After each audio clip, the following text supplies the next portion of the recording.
Chair recognizes himself for an opening statement. Good morning. Welcome to today's legislative hearing on the First Responder Network Authority, or FirstNet. FirstNet's authorization expires at the beginning of next year, and it's this committee's duty to reauthorize the program before it expires. In the process, we should examine FirstNet's activities since its creation 15 years ago and make any changes necessary to improve its performance. The future of public safety relies on safe resources like FirstNet.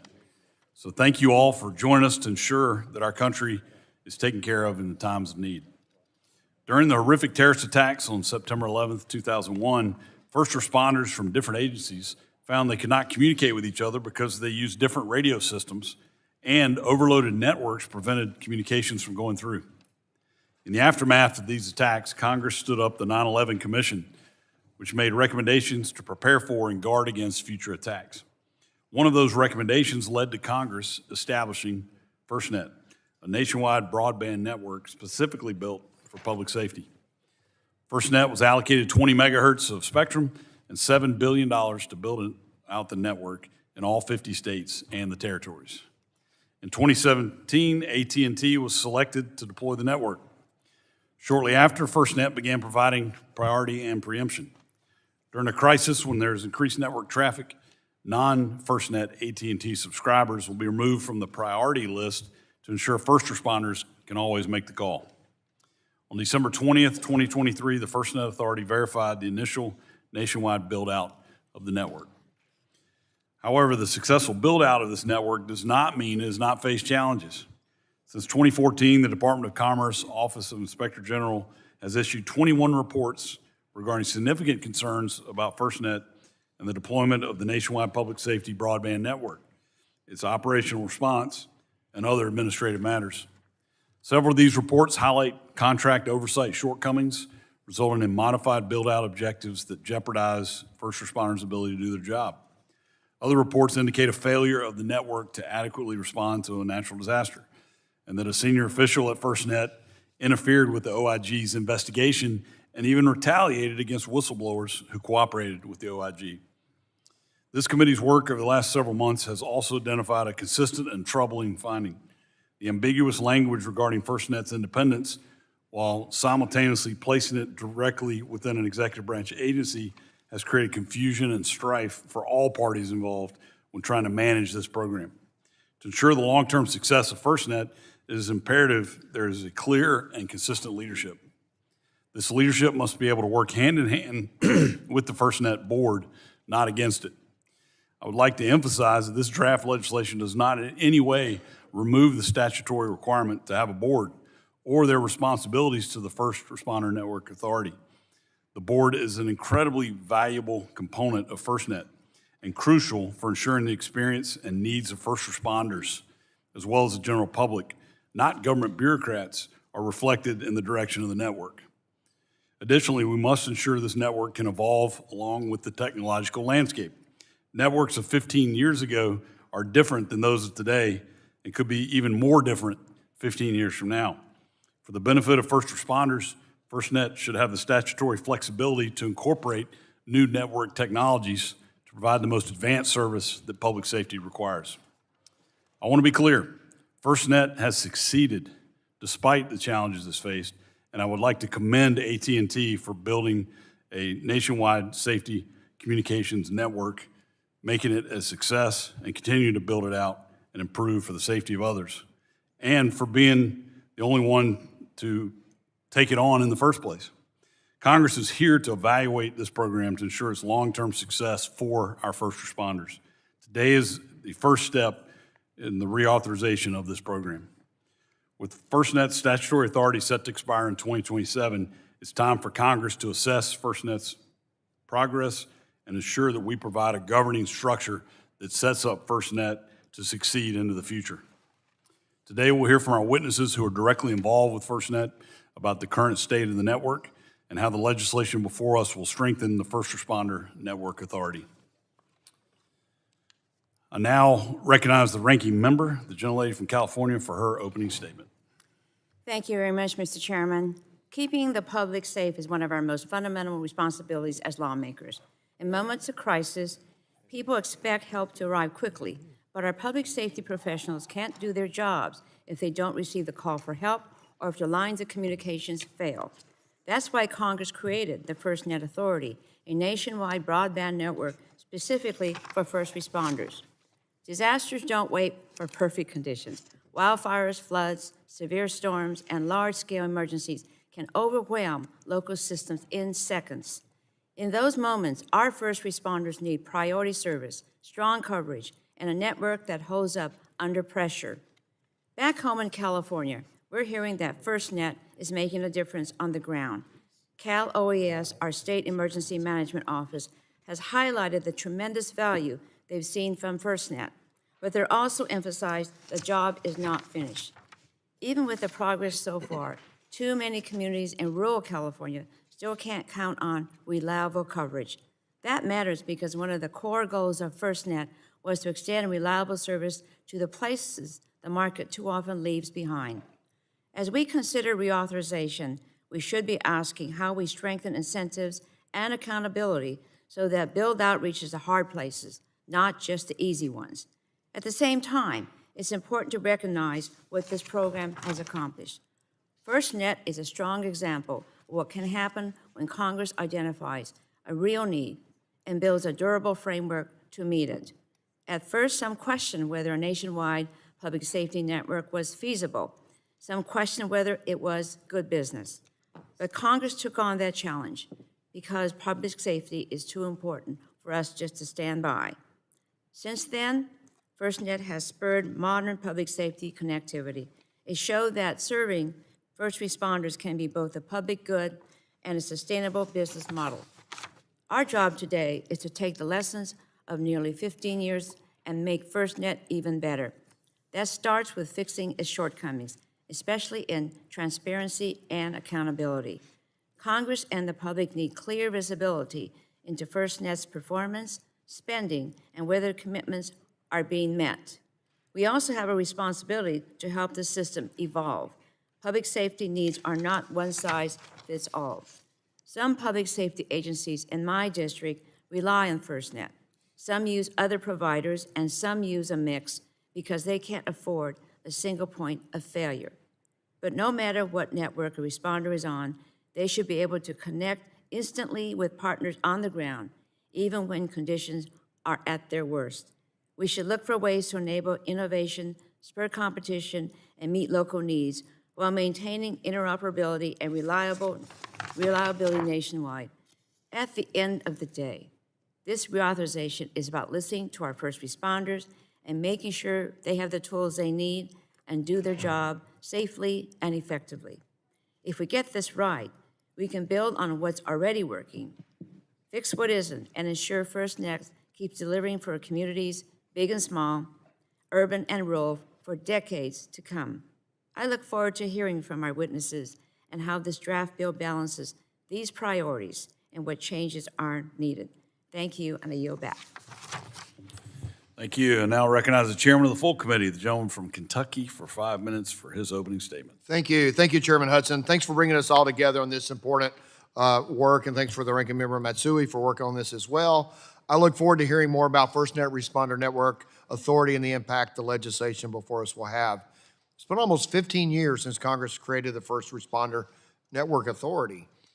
Born in the wake of the 9/11 terrorist attacks, this network is critical for first responders to have a communications network that works and when they need it most. It is important that this committee evaluates the progress FirstNet has made since its inception and make necessary changes to improve it.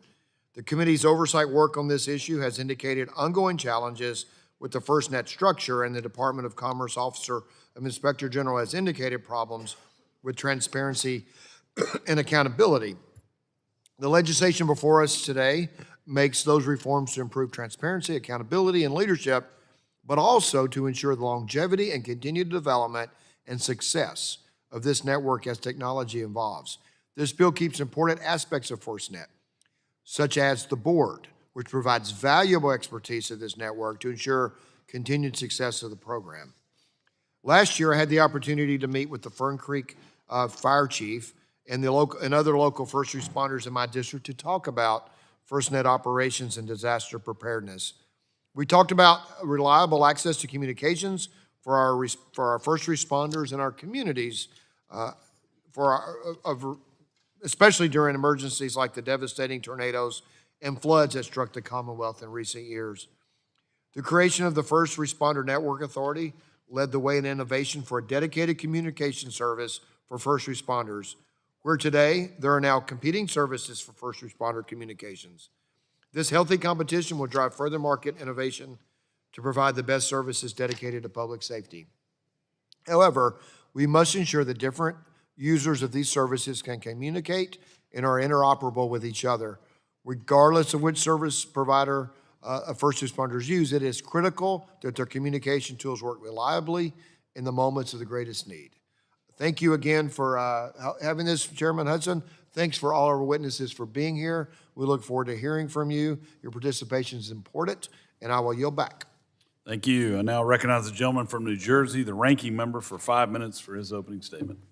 Thank you, Chairman Hudson. The subcommittee has worked hard in recent months to advance bipartisan efforts to improve public safety communications, and I'm glad to see that we're continuing today as we discuss legislation to reauthorize the First Responder Network Authority.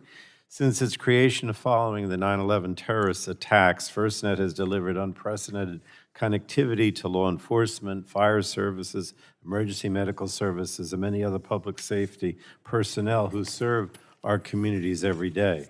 And prior to those attacks, the market for priority and preemptive services for first responders did not really exist. The Government Emergency Telecommunications Service, or GETS, has been around for some time, and more recently, the Nationwide Wireless Priority Service, or WPS. Yet nothing comes close to the mobile capabilities and exclusivity that are available to first responders today and offered by 3 different nationwide providers who compete fiercely for public safety's business. Now, some of my colleagues might not want to believe it, but government intervention and investment by Congress in 2012 actually opened the door to more competition while raising the bar for public safety communication services. And as we look to reauthorize First Responder Network Authority, it's important that we recognize that many of the conditions that existed when it was created in 2012 have changed significantly in 14 years. We also have the benefit of examination and analysis from the Commerce Department's Office of Inspector General and the Government Accountability Office. They both identified issues that have led FirstNet to fall short of its mission at times to serve first responders, and some of those problems are structural, while others have been addressed on an ongoing basis by the FirstNet Authority as they've arisen. In any case, the text and the discussion draft before us today represents a good faith effort to address concerns that have been raised with the committee over the years. It's also clear that the FirstNet service remains overwhelmingly popular with the vast majority of public safety organizations. Ultimately, the user experience and functionality from the perspective of first responders and public safety subscribers is the most important metric for us to consider, and I'm committed to ensuring that we do no harm to the service in the course of this effort. I'm aware of the passion and interest this issue has across a broad range of stakeholders. I have appreciated hearing the perspectives of our friends in public safety, representatives of federal, state, and local governments, and wireless industry stakeholders who offer these services, and I look forward to continuing those conversations this year as we work through the regular order process to achieve consensus that can pass both the House and Senate and be signed into law by the year's end. So let me thank Representatives McClellan and Dunn for their leadership in this effort. That's absolutely critical to keeping first responders connected when it matters most. And yield back the remainder of my, well, actually, I want to yield the remainder of my time to Representative McClellan. Thank you, Ranking Member Pallone and Chairman Hudson and Ranking Member Matsui for holding this critically important hearing. This past week, most of the country was inundated by Winter Storm Fern, which canceled nearly 2,000 flights, left hundreds of thousands without power, and resulted in more than 50 deaths, 3 of them in Virginia.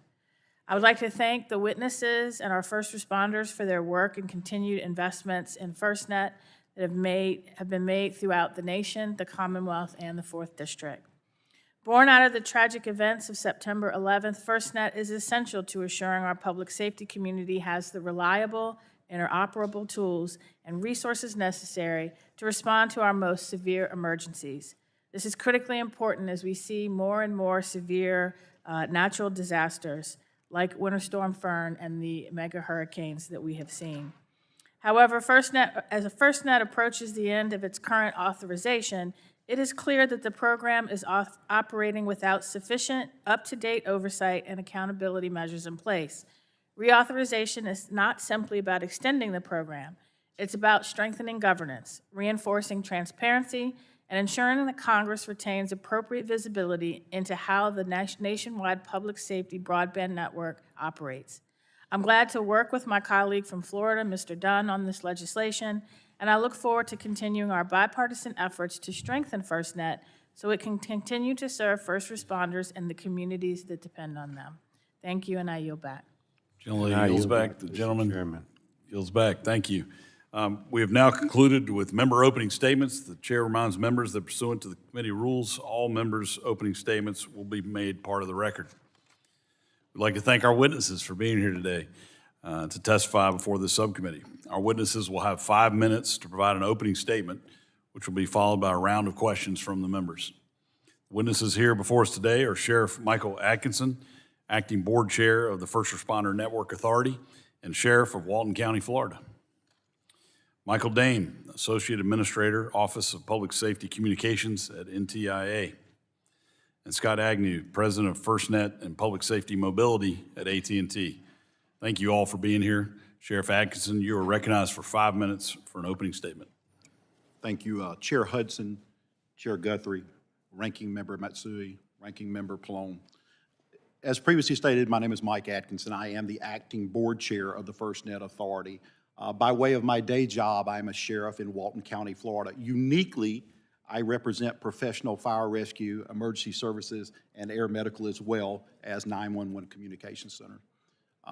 25 years ago, you've heard it, this nation faced challenges.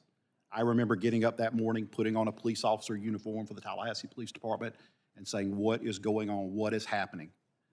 The reality of it is that this Congress, along with public safety's input, made a decision that I think fundamentally improves the well-being of the citizens of the United States and the first responders they serve, which is you built a purpose-built network to ensure that first responders could communicate during times of emergency. I will tell you that I think it is a generational infrastructure success. I've been on the board about a year and a half, along with 6 new board members, and we have marveled at what has been accomplished. And I will tell you that I'm proud of the work that the Congress has done and the First Responder Network has done. But my job is to be honest and to be a good steward of the public's trust and the responsibility that you've given us. I am well aware of the Inspector General's reports. We became aware of them right after we came into office, the new board members. It was our first thought and responsibility is to lean into this. You're not going to hear me make excuses for that. I'm not in the business of excuses. As I told the executive director and as the board said to the executive director and staff members, we're in the business of getting things done. And so what that means is there will be accountability, there will be transparency, you will work with the Office of the Inspector General, and we will resolve these issues, period, full stop. Then, whoever should be held accountable should be held accountable. That is the reality of where we're at, and I am not going to beleaguer that point because I think it speaks for itself. I think that there is an opportunity now to do some things that make a difference. If FirstNet has been successful, I believe it will continue to be successful. There are some things I think we can do to make it better. Let me give you an example. As I briefly mentioned, 6 of us came on board at one time. That's an incredibly difficult way to maintain continuity of government when you have 6 new people who have no previous history on that board itself. We would ask that you consider staggering these terms to 3 years. By the way, that was in the original legislation. It just did not contemplate reoccurring, that you grant the Secretary of the Department of Commerce the ability to continue to stagger these terms. That's just good governance. We'd also say this, that this should be a public safety mindset on this board. And to that end, we would ask that you make a minimum 5 seats designated for public safety disciplines. We think that's important, and that is actually, I believe, the intent. We're asking that you codify it into law, and that's important. And lastly, I'll say this. There are too many captains on the ship. The reality of this is, if you're going to hold me accountable, please give me the authority to make decisions. And I think that's crucial. We have a good working relationship with NTIA. We're going to continue to do that. But it's not about individuals. It's about systems. And any time that you have a single solution optimization, you have system fragility. You have to make sure this thing is written down, that it's done correctly, that it is clear to everyone involved about how we're going to do some things. I think that's crucially important. I'm going to go back and say this again. Nothing about what I just said takes away from what I think is a phenomenal generational improvement. I liken it to the Eisenhower interstate system. Everybody can drive on it. It is the service of the people. Some people, some local government, some private industry may build private roads. That's fine, that's good. Our job is to make sure it works, that we're good stewards of the public's money, and we do what we do in the light of the sunshine, as we say in Florida. Representative Castro, as you well know, this is the way we should be doing business. I'll hold myself fully accountable. As I said to the chair the other day, you can have my resignation if you do not believe that I'm doing this appropriately. Thank you. Thank you. Mr. Dame, you're recognized for 5 minutes for your opening statement. Good morning. Chairman Hudson, Ranking Member Matsui, Chairman Guthrie, Ranking Member Pallone, and members of the subcommittee. My name is Mike Dame. I'm the Associate Administrator for Public Safety Communications with the National Telecommunications and Information Administration. I have served at NTIA for 13 years with a total of 29 years of federal service. My portfolio includes NTIA's statutory and delegated responsibilities related to the FirstNet Authority and Next Generation 911 activities. I'm honored to appear today to provide testimony regarding the reauthorization of FirstNet.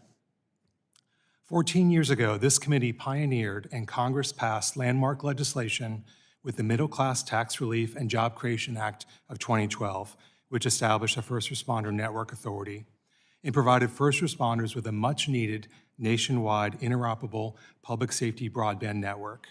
For decades prior to FirstNet, there were far too many instances of major communications failures that cost lives or impeded emergency response. Before Congress created FirstNet, first responders lacked dedicated access to spectrum and the ability to connect regardless of congestion. Public safety users instead relied on commercial telecommunications networks that treated them no differently than everyday consumer traffic. FirstNet has achieved incredible milestones in 14 short years to serve the needs of public safety by awarding a contract to a nationwide telecommunications carrier, completing its initial build-out of the Band 14 network, comprised of over 60,000 cell sites, and now serving tens of thousands of public safety agencies as subscribers and millions of device connections. Despite these major accomplishments, rigorous oversight of the FirstNet Authority and the multi-billion-dollar contract is critical to protect first responders and taxpayer dollars. The Department of Commerce Office of Inspector General has performed significant review and evaluation of the FirstNet Authority. The overarching theme across all of these Inspector General audits is the need for stronger and more systemic contract oversight. As Congress looks to reauthorize FirstNet, NTIA stands ready to support the committee with key reforms to the law based on lessons learned from the past 14 years.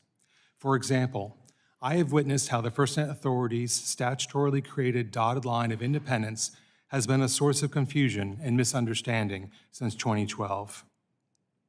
Recent OIG reviews and my own experience illustrate how FirstNet's unclear lines of authority blur responsibility and create friction between FirstNet management, the board, and NTIA. Legislation should reform the structure of the FirstNet Authority by making an NTIA line office similar to NTIA's other existing line offices. To be clear, I know that some public safety groups and stakeholders have expressed concerns with this proposed change. But this reform would strengthen FirstNet's mission by enabling clearer oversight and more efficient stewardship of resources in service of first responders. All of these savings will be redirected into the network to benefit public safety. That said, I recognize that during a time of crisis, public safety must act quickly. Stakeholders have expressed fears about bureaucrats second-guessing decisions or delaying action. That, of course, would be unacceptable. And NTIA appreciates the draft text call to clarify what activities would need prior approval from NTIA.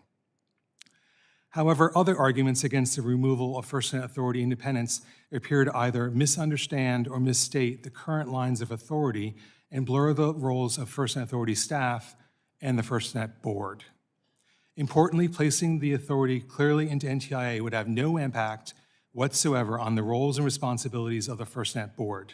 In fact, NTIA believes that the forms being contemplated by this committee would further strengthen the board by staggering the board terms, driving continuity, and statutorily adding additional public safety seats. It is often said that FirstNet is a public safety network built for and by public safety.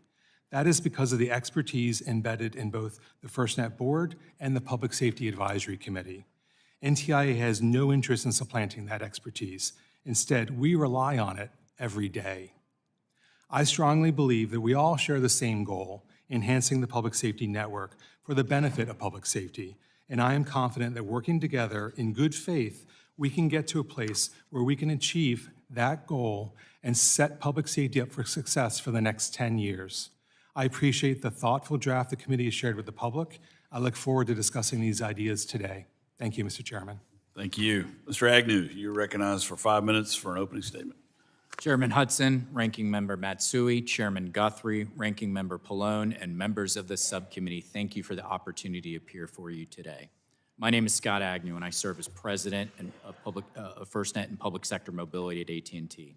I'm responsible for ensuring AT&T fulfills its federal obligation to deploy, operate, and continuously evolve the FirstNet network for America's first responders.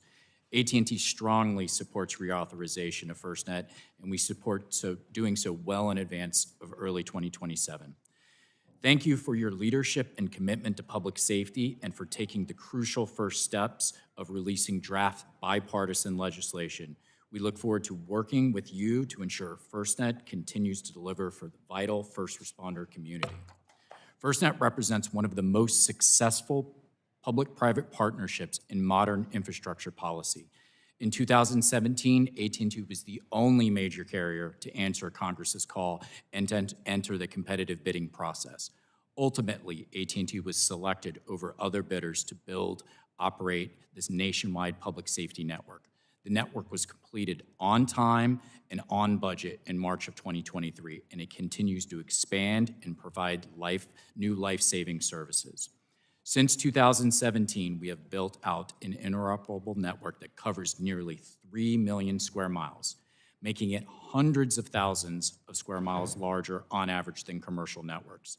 This is a critical advantage for rural, tribal, and remote communities. Today, despite other marketplace options, more first responders choose FirstNet than any other network. This historic build was initially funded by the enacting statute's allocation of $6.5 billion from auction proceeds, an auction in which AT&T spent more than $18 billion. Going forward, the statute requires permanent self-funding for operations and expansion, which is achieved solely by AT&T sustainability payments and additional capital contributions from AT&T. Indeed, AT&T has demonstrated unparalleled commitment by investing more than $14 billion of its own capital since the beginning of the FirstNet partnership, and expects to invest approximately $40 billion of its own capital to build, operate FirstNet over the life of the contract.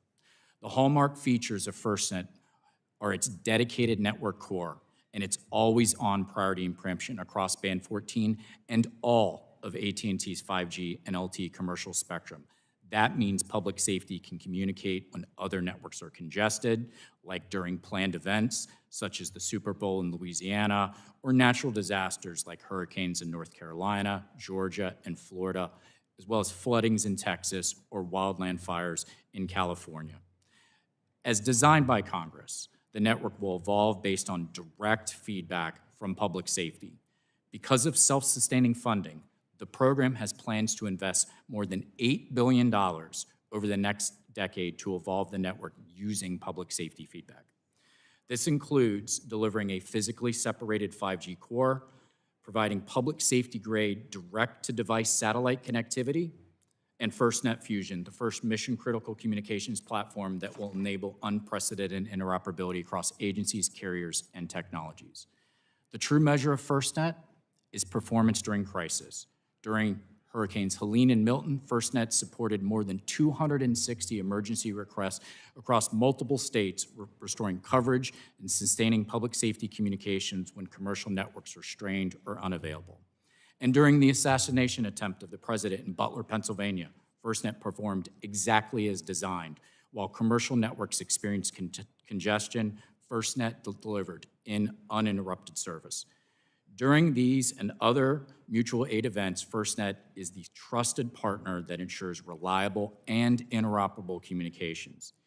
These are not isolated examples. They are a result of a network built specifically for and by public safety.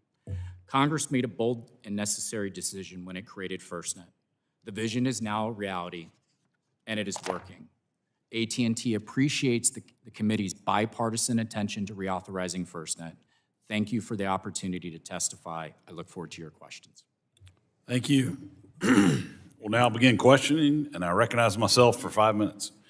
Sheriff Adkinson, in your opening statement, you mentioned there's a lack of clarity about defined roles throughout this program, and that, quote, when everyone is responsible, no one is accountable, end quote.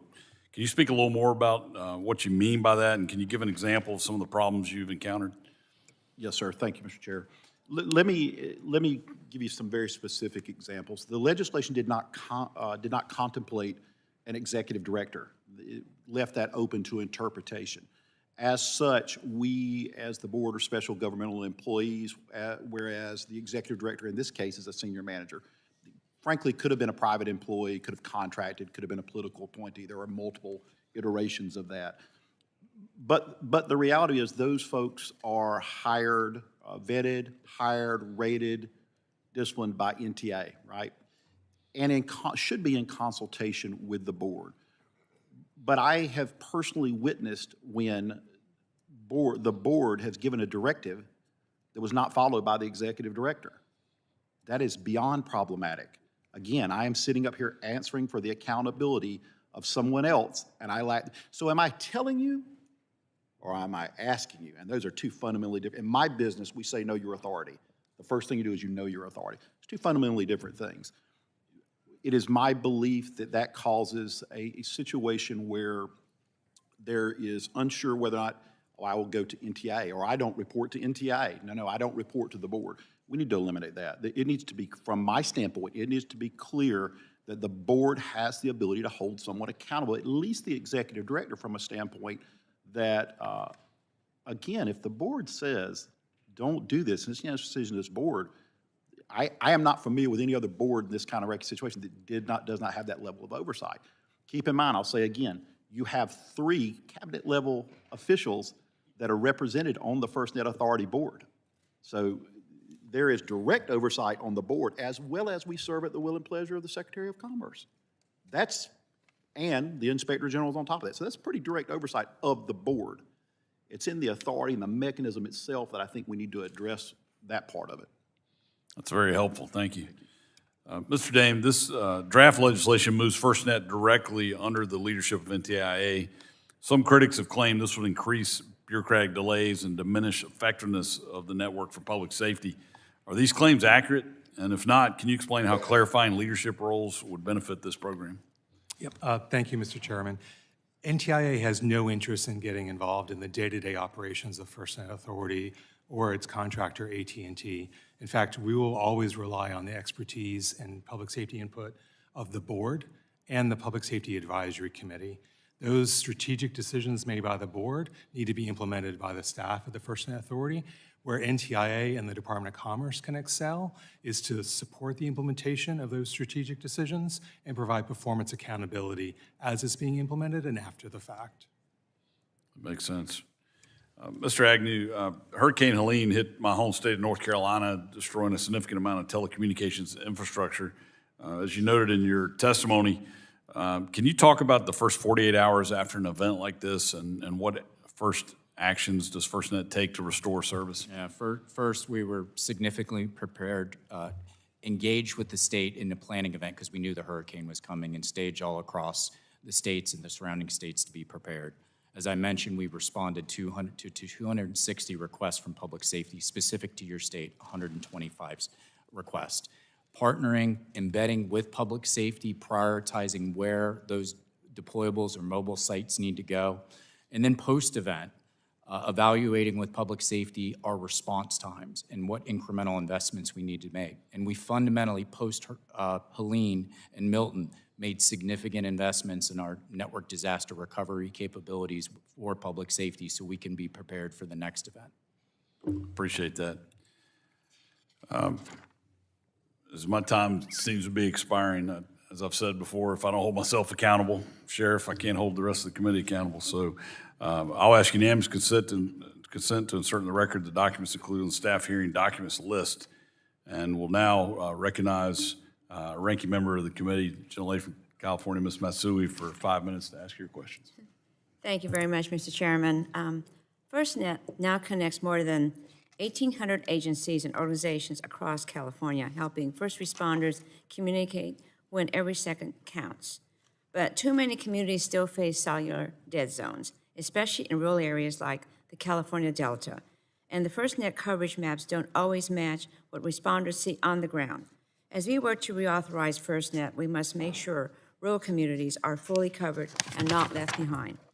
Mr. Agnew, what is AT&T committing to build next to help first responders reach the hardest to serve areas, and how much of that plan is new ground infrastructure like towers versus satellite-enabled coverage?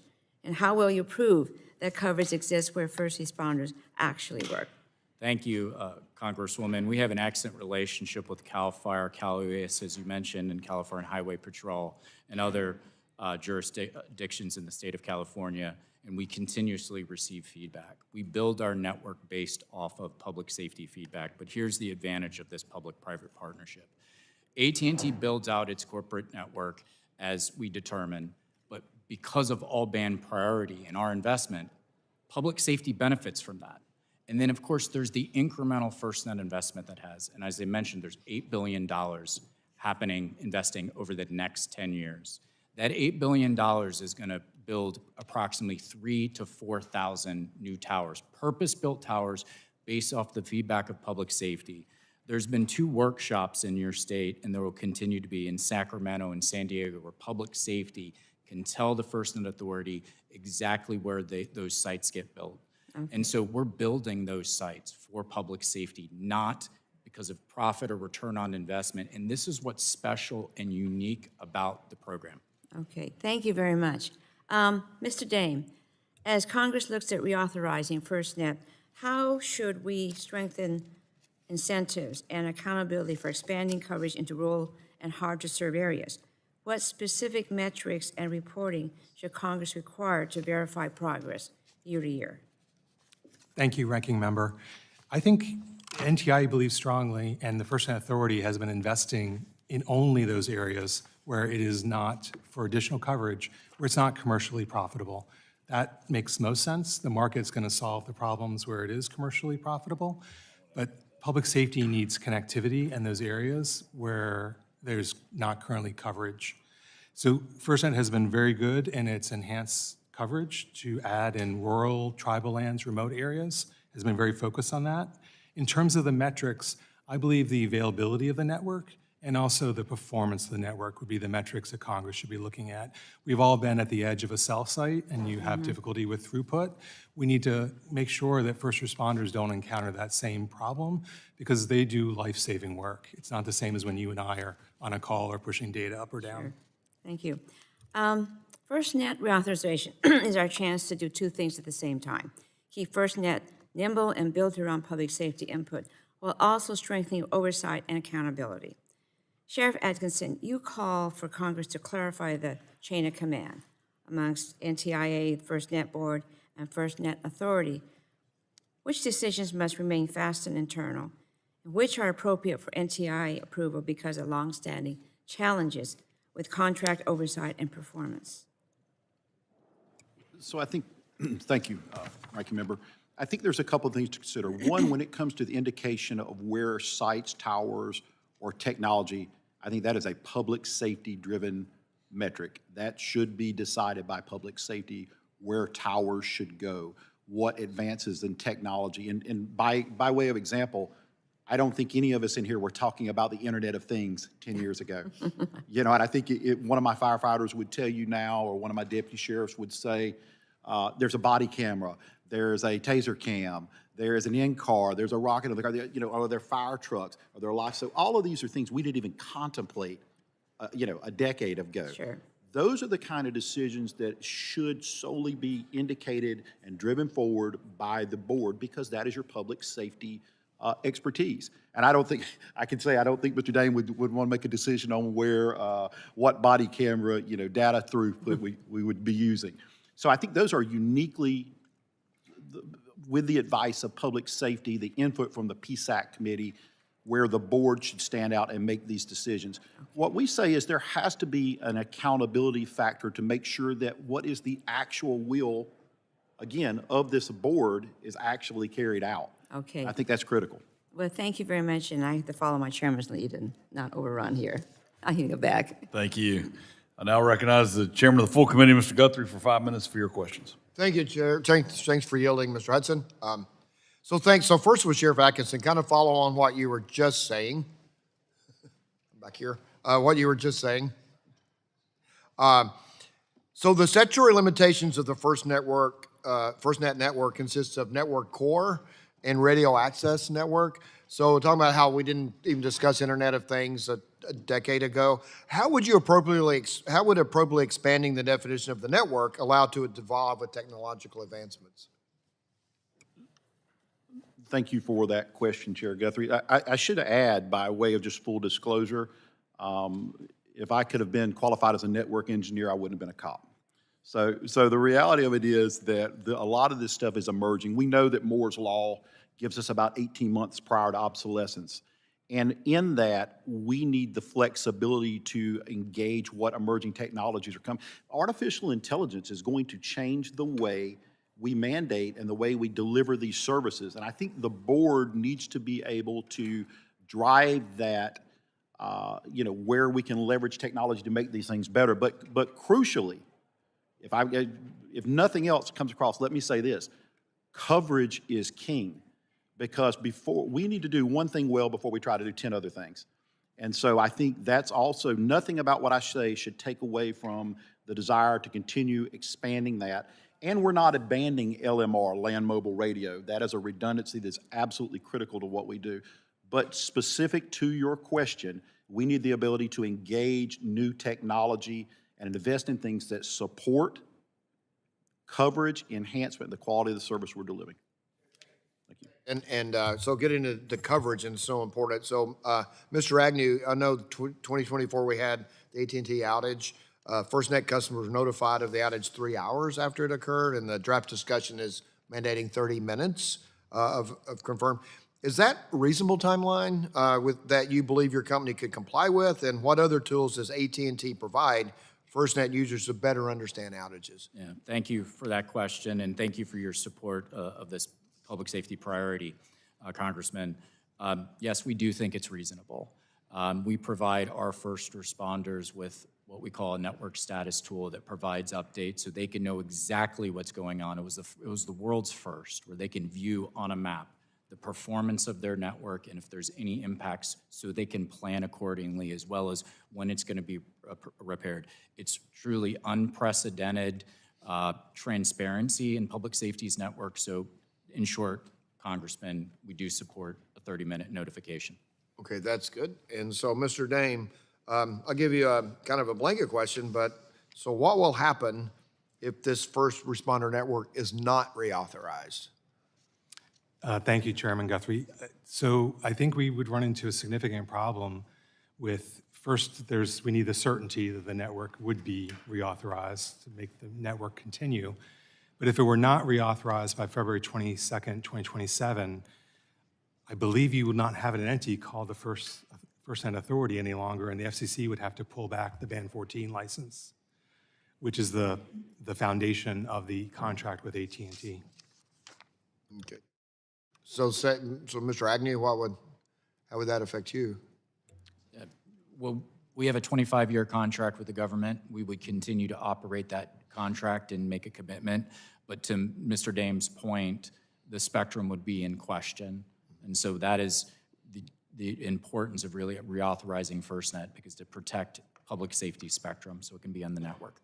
Okay, thanks. And Sheriff, would you just kind of, just for us, since it's 15, this is 15 years old, can you have just like your highlight incident of, wow, if we didn't have FirstNet in this instance? I know you've had hurricanes, you've had other things. My good friend from Florida tells me that here. Could you just kind of highlight a specific instance? If we hadn't had FirstNet, this would have been a bigger disaster than we wouldn't be able to communicate? I can give you several, but I'm going to stick with one, which was Hurricane Michael in 2019, as Representative Dunn knows very well. The ability to put deployable assets to bring cellular service back online was critical. It was something I personally witnessed. Previous to this, I was at Hurricane Katrina in 2005.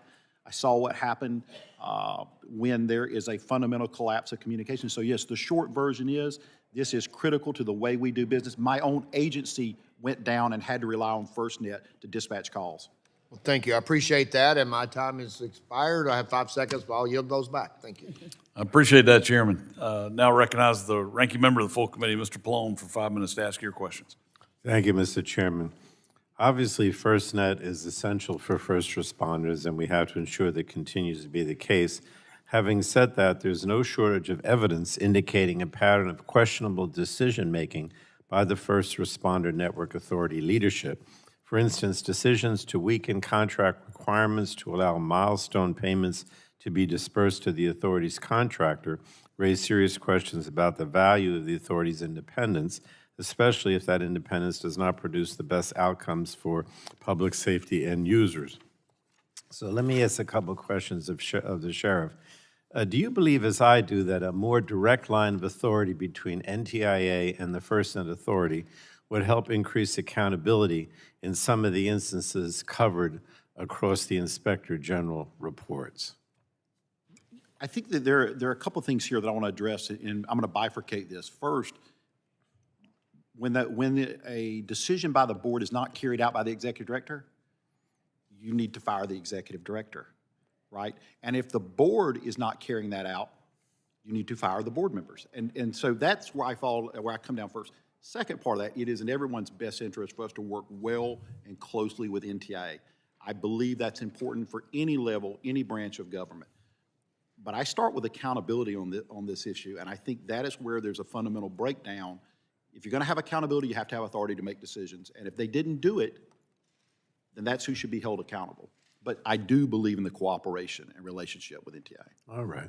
Now, I believe Congress can maintain the important role of the FirstNet board and still preserve the FirstNet Authority's autonomy, if you will, which is important to act with speed and precision, but then also tighten up some loose ends to ensure investments are put to the best possible use. So again, Sheriff, do you agree that we can achieve all these goals in this legislation, and what should the committee keep in mind as we think about these roles and responsibilities working well together towards a shared goal? And again, that's, the role of the FirstNet board, the operational autonomy, and tightening up some of these loose ends that keep coming up. So I told him I would give him authorship credit, but Mr. Dame said something the other day that I really liked, which is this idea of an elegant solution. The reality of it is that public safety has to drive where these investments go. I don't see it functioning otherwise. I see it being problematic. I think there should be a close working relationship with NTIA. I think there are opportunities for this Congress to address lack of continuity in the way we have come on board and the way we're doing business. So for sure, I think that is something that matters. I don't think any of these things should work in a vacuum. But when it comes to making decisions on the financial, and I don't think NTIA has ever suggested that they should determine where tower goes or anything of that nature. So I think that's a good place for us to come down, is that the decisions on the financial placement of towers, things like that, resides with the board and should maintain that in a public safety mindset. And it's my belief that when it comes to at least someone that the board can have some direct say and control over should be the executive director. Okay. Now, much of the conversation about reauthorizing the FirstNet has rightly focused on the goal of interoperability. Interoperability for first responders coming from different departments or agencies at various levels of government. So I was going to ask Mr. Agnew if you could talk about the work being done on the Fusion application, how it could address some cross-network barriers that exist for push-to-talk and other mission-critical capabilities. You got about a minute. Thank you, Congressman Pallone, and thank you for your support of the FirstNet program since inception. The network is inherently interoperable today. That's the foundation as you laid out in the initial act. From integration and interoperability with legacy land mobile radio or walkie-talkie solutions, FirstNet Fusion is going to make that even easier. Cross-carrier, cross-technology, cross-network. It puts it in the cloud. It makes it more affordable. It makes it more scalable. It makes it easier to implement. It just makes it easier for public safety to use the technology. It's coming in the next few months, and we're going to continue to advance next-generation interoperability. And you're talking about the Fusion The Fusion application. That's right. All right, thank you. Thank you, Mr. Chairman. I thank the ranking member for yielding, and now that I have the chair, I'm going to call on myself for my line of questioning. I want to thank the witnesses for being here today. I learned 2 years ago just how important the ability to communicate during an emergency or natural disaster can be when Hurricane Helene tore through my district. I'll never forget the first press conference with the governor and the state director. And the first question the state director got was, where can people find out where we have shelter, food, and water? And he said, go to our website. We had no internet. I realized then Congress has got to do something. Since its inception, FirstNet has been an important resource for law enforcement and first responders in times like this, and considering its reauthorization, gives us an opportunity to examine its effectiveness and transparency. Mr. Agnew, I know FirstNet works as quickly as possible to restore connectivity, but can you walk me through how we are going to prevent these interruptions in the future and maybe use satellites and other redundancies so emergency responders can communicate effectively following a major disaster? Thank you, Congressman, for that question. So first, you start with the foundationally strong, hardened network, dedicated core to have the highest reliability network you can. But then you have to add layers on top of that.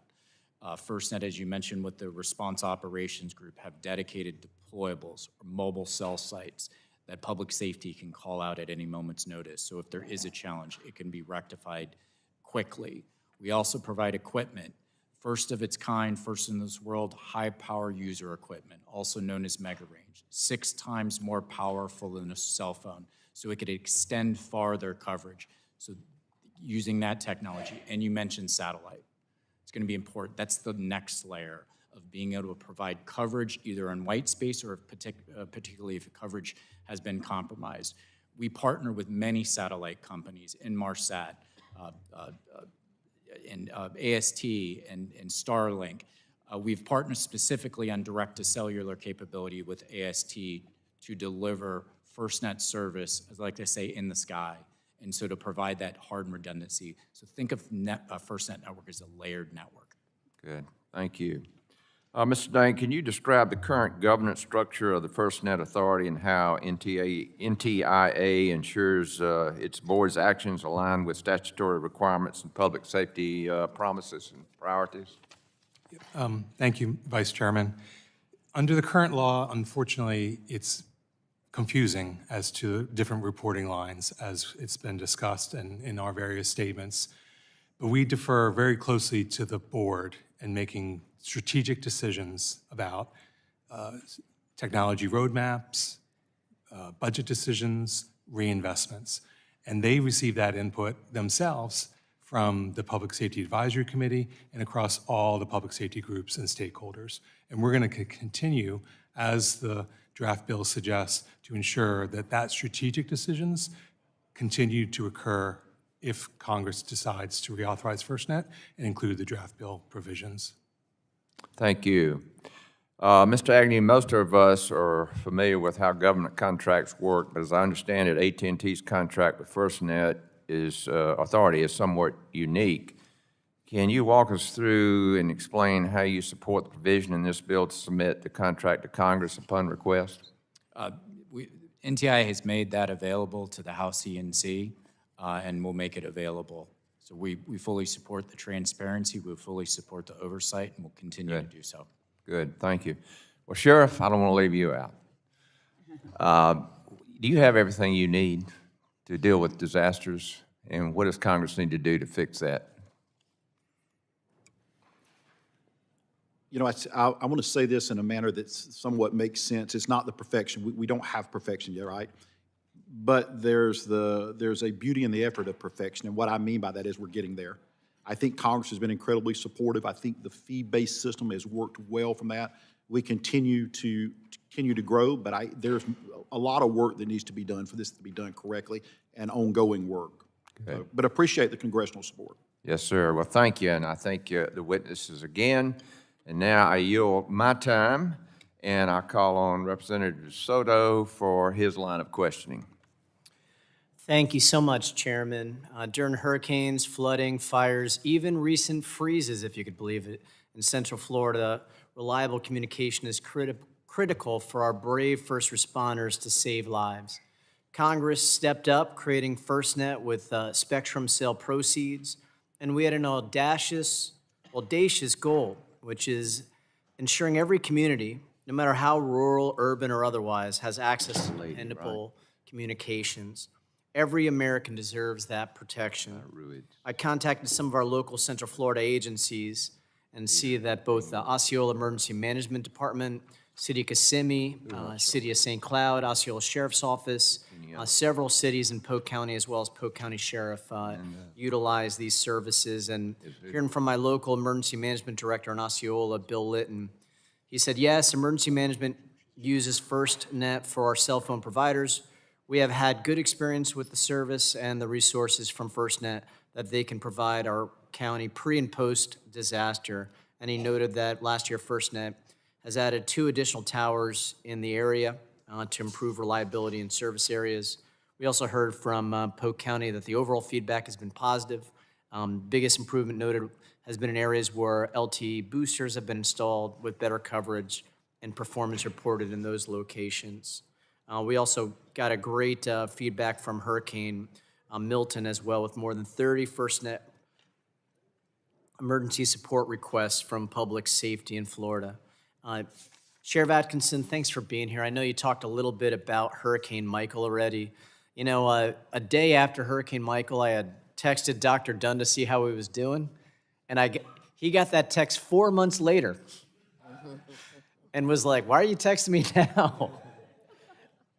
You said your own internal network had gone down. Why do you think FirstNet held up during Hurricane Michael while a lot of the civilian and local law enforcement networks went down, knowing that Hurricane Michael went from a Cat 1 to a Cat 5 in one day? Why did FirstNet, you think, hold up? I think it was a question of volume of resources, right? The ability to put resources on site. So even when they went down, or any system can fail. The ability to respond immediately and to have the assets, I think, was critical in being successful there.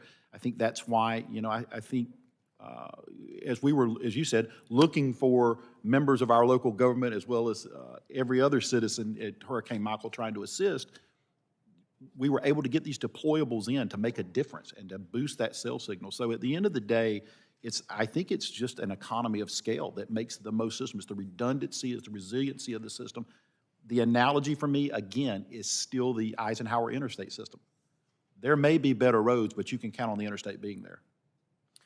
Mr. Agnew, you know, you mentioned some pretty big investment goals, $14 billion invested so far, $40 billion in total. Can you walk me through a little more on what that entails? New towers, I know, is a key part, satellite redundancy. Can you give us a more clear picture of some of those investments? I think you're exactly right. It's going to be investment significant in coverage. Rural areas, underserved areas, tribal areas, Just alone in your district, 35 sites have been invested in. You had one site last year. You've got more coming. You got 3 more coming this year. Keep them coming. Based off of the We feedback. have hurricanes in Central Florida, From your unfortunately. first responders.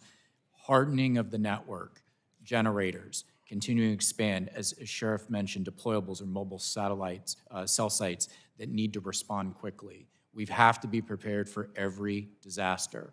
We've signed up for this oversight. No provider has this oversight. We have to answer the call, and we've got to continuously improve. So that investment is going to go as well as the core. So it's significant technical investment to make sure public safety can communicate in the worst possible times. And that's why that reauthorization before expiration is so critical, right? So you all can continue these investments uninterrupted in areas like ours where we get natural disasters on occasion. Absolutely.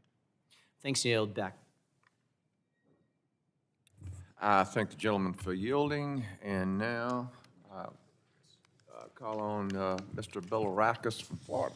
Thank you very much. Line of questioning. Appreciate it very much. Thank you. As a former member of the Homeland Security Committee, ensuring first responders have the necessary tools and resources they need to respond to emergencies has been a high priority of mine since coming to Congress. In fact, I chaired a hearing on this very topic in 2012 on the Subcommittee of Emergency Preparedness, Response, and Communications. I know well how fragmented and clumsy public safety communications were 14 years ago. From that hearing, FirstNet was ultimately born, and I think it's been very successful. Sheriff Adkinson, can you talk about the relationship that the FirstNet Authority Board has with FirstNet Executive Director? And what is the process if there is a disagreement between the two of them? I think that's very important. Just a point of clarification, is the difference relationship between what 2 entities? I missed that. Oh, okay. So again, the process, can you talk about the relationship that the FirstNet Authority Board has with the FirstNet Executive Director? And what is the process if there's a disagreement between them? Sure. Just as a point of clarification again, is that the executive director is vetted, hired, rated by the NTIA. Now, that should be in consultation with the board, and so we always encourage that to happen as well. And no reflection on the current executive director, but I think when you'll go back and look at it, that has been at the heart of what some of these issues are. If you look at these OIG reports, is the relationship between or the inability to hold accountable. So I just think it's critical for us to have that authority to do that. They are technically an NTIA employee, as I understand it, of the law. They're a select senior management employee. They are not an employee of the board, or the executive director is not an employee of the FirstNet board. Okay, so if there's a disagreement, who prevails? NTIA. They're ultimately with, I mean, we would have to reach out to NTIA and say that we had an issue or a disagreement with them, which would put them, by the way, at a very unique position because they don't supervise him per se every day. So if he decided, for instance, again, if he said, I won't carry out this order, executive order, or vote of the board, the situation would be I would have to call and ask for NTIA's assistance to make him comply with the request of the board. So I'm asking, not telling at that point. Okay, thank you. Mr. Agnew, can you walk me through the AT&T decided, again, why they decided to take the risk to create this network, especially in light of the fact that previous state-run systems didn't work out, so. Yeah, it's, AT&T has a history of working with public safety. We helped develop 911 in the late 60s. We invest and we are the market leader in public safety answering points. It was natural. It was natural because when you invest in public safety, they invest in you back. Now, we had tremendous amount of risk. We did not know if states would all opt in. There was no mandate to adopt this network, so we didn't know public safety would come. And we are signing up for a huge contract with a tremendous amount of oversight that's unprecedented, where we have to meet 36 requirements, thousands of reports that can continue to evolve, so there's a tremendous amount of risk. But we thought if we invest and partner with public safety, that we can run a good business. And while I was nervous when we launched the network in September of 2017, we got our first subscriber from Fairfax County, Virginia, second subscriber from Casper, Wyoming. We realized it would work. And now we're here with a very successful network that public safety relies on every day. We appreciate that. Okay, again, a follow-up question for Mr. Agnew. Can you briefly explain the current public safety communications marketplace and now how it has changed in the past 14 years? And what problem has FirstNet solved, and what are areas that still need to be addressed? Yeah, I just I know that's a lot. We only have be 15 brief. seconds. FirstNet was the catalyst. Public safety was an underserved community that was ignored. It was just offered best effort service. FirstNet puts public safety at the top. FirstNet is needed and to continue on because you need that catalyst for the next decades to come to make sure public safety is paid attention to. All right, thank you. I yield back, Mr. Chairman. Appreciate it. I thank the gentleman for yielding, and now I call on Representative Clark for her line of questioning. Thank you very much, Mr. Chairman. Good morning. Let me thank Chairman Guthrie, Ranking Member Pallone, Ranking Member Matsui for holding this hearing, and thank you to our panel witnesses for joining us today. Let me also extend my gratitude to Congresswoman McClellan and Congressman Dunn for their work in putting together a good faith bipartisan bill to reauthorize this critical public safety program. As a New Yorker and a former member of the New York City Council who took office in January of 2002, mere months after the devastating attack of September 11th, this issue is truly personal for me. I know all too well the importance of strong public safety communications networks. Our first responders on the front lines in responding to terrorist attacks, hurricanes, wildfires, earthquakes, and other natural disasters, we owe it to them to provide a reliable communications network free from interference in times of crisis when they're putting their lives on the line to save others. The firefighters, police, and other first responders to the 9/11 attacks dealt with communications failures that undermined their ability to coordinate rescue, recovery efforts in a way that must never happen again. From that great tragedy and the recommendations of the 9/11 Commission, the First Responder Network Authority was born. Since its launch in 2017, FirstNet has been adopted in all 50 states, the District of Columbia, and 6 territories. Billions have been spent building out the network to cover nearly 3 million square miles, and first responders across the country now use the network to enhance communications and leverage data capabilities. The success of FirstNet has also sparked competition in the market, inspiring other carriers such as T-Mobile and Verizon to create their own products that are now successfully serving public safety subscribers.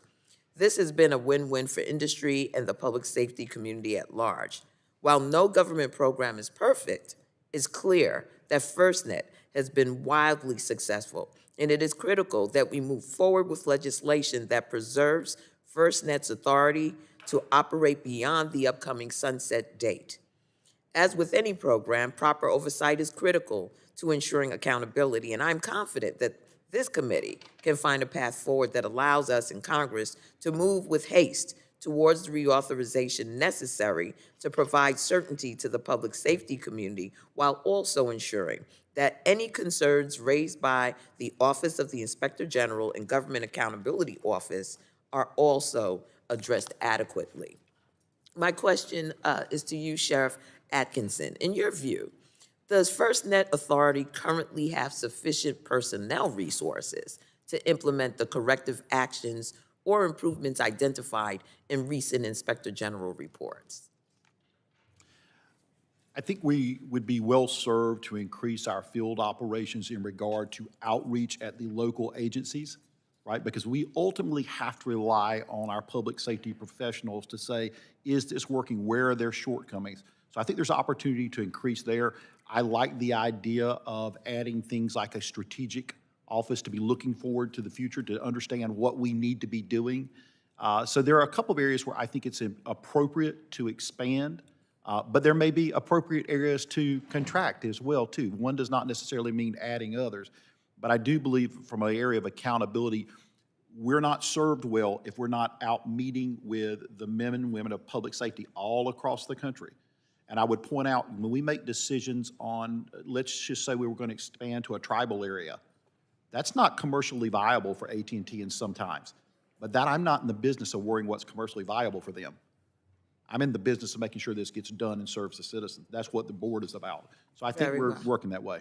Very well. Can you explain why it is so important for the board of FirstNet to have a role free from outside interference? And what does that mean specifically for reinvestment and public safety representation? Do you believe the board can continue to do its work while also working collaboratively with the NTIA for the benefit of first responders? First of all, I fundamentally believe that there is no reason that anyone can't work collaboratively inside. We all have the same bosses, right? At the end of the day, that's the citizens we serve, and we're stewards of the citizens' trust and money. And I realize these are fee-based, but let me be clear, it is the public's money, in my opinion, and we have that responsibility. I think we can work collaboratively toward that. I think what's crucial is that no interference be made in the way funds are expended to enhance public safety. That would be problematic. I haven't actually heard that suggested, so I want to be clear, but that would be problematic for me. I think it'd be problematic for public safety at large, but that hasn't happened, and I don't believe that that will happen. If it did, I think that would be something the board would have an absolute moral responsibility to stand up and say so. Thank you. I've run out of time. I yield back, Mr. Chairman. I thank the gentlelady for yielding, and now I call on Dr. Dunn for your questions. 5 minutes. Thank you very much, Mr. Chairman. And Sheriff Atkinson, thank you for being here today. I know it's hard to leave Florida. It's so beautiful. I urge my colleagues to support this bipartisan bill, the First Responder Network Reauthorization Act, and I thank Representative Jennifer McClellan for her co-lead on this. Jennifer, thank you. This is a great bill. When Congress created the First Responder Network Authority, there was a clear mandate to have public safety preemptive network that would be used exclusively for first responders on the ground. Interestingly, this also includes members of Congress and even the Senate. Our nation's heroes and public servants who are the first to respond and the first people to put their lives on the line to protect Americans need robust communications. It was a very clear mandate to give our local communities the resources they need to respond to tragedies. And what we've seen since 2017, when the contract was awarded, has been a tremendous success story. We've also learned some lessons that our job in Congress as enforcers and oversight of the program is critical. And that includes contract transparency and maintaining accountability at all levels. And I thank Chairman Sheriff Adkinson for emphasizing that. FirstNet is imperative to Florida Panhandle before, during, and after disasters. Our district knows all too well the effects of hurricanes and tropical storms on our communities. We've been hit by 4 major hurricanes in the last 8 years. We're still rebuilding and recovering from Hurricane Michael. Mr. Agnew, first question. FirstNet was directed to provide nationwide interoperability. Briefly, what steps have you taken to solve the interoperability issue to ensure agencies using other carriers can still communicate during emergencies? Thank you, Congressman, and thank you for your support of this legislation. FirstNet is interoperable. Let me be clear. It was designed to be interoperable from the ground up. Data, voice, text message, you can work amongst commercial carriers. The next phase of interoperability is ensuring that land mobile radios or walkie-talkies, those legacy radio systems are interoperable.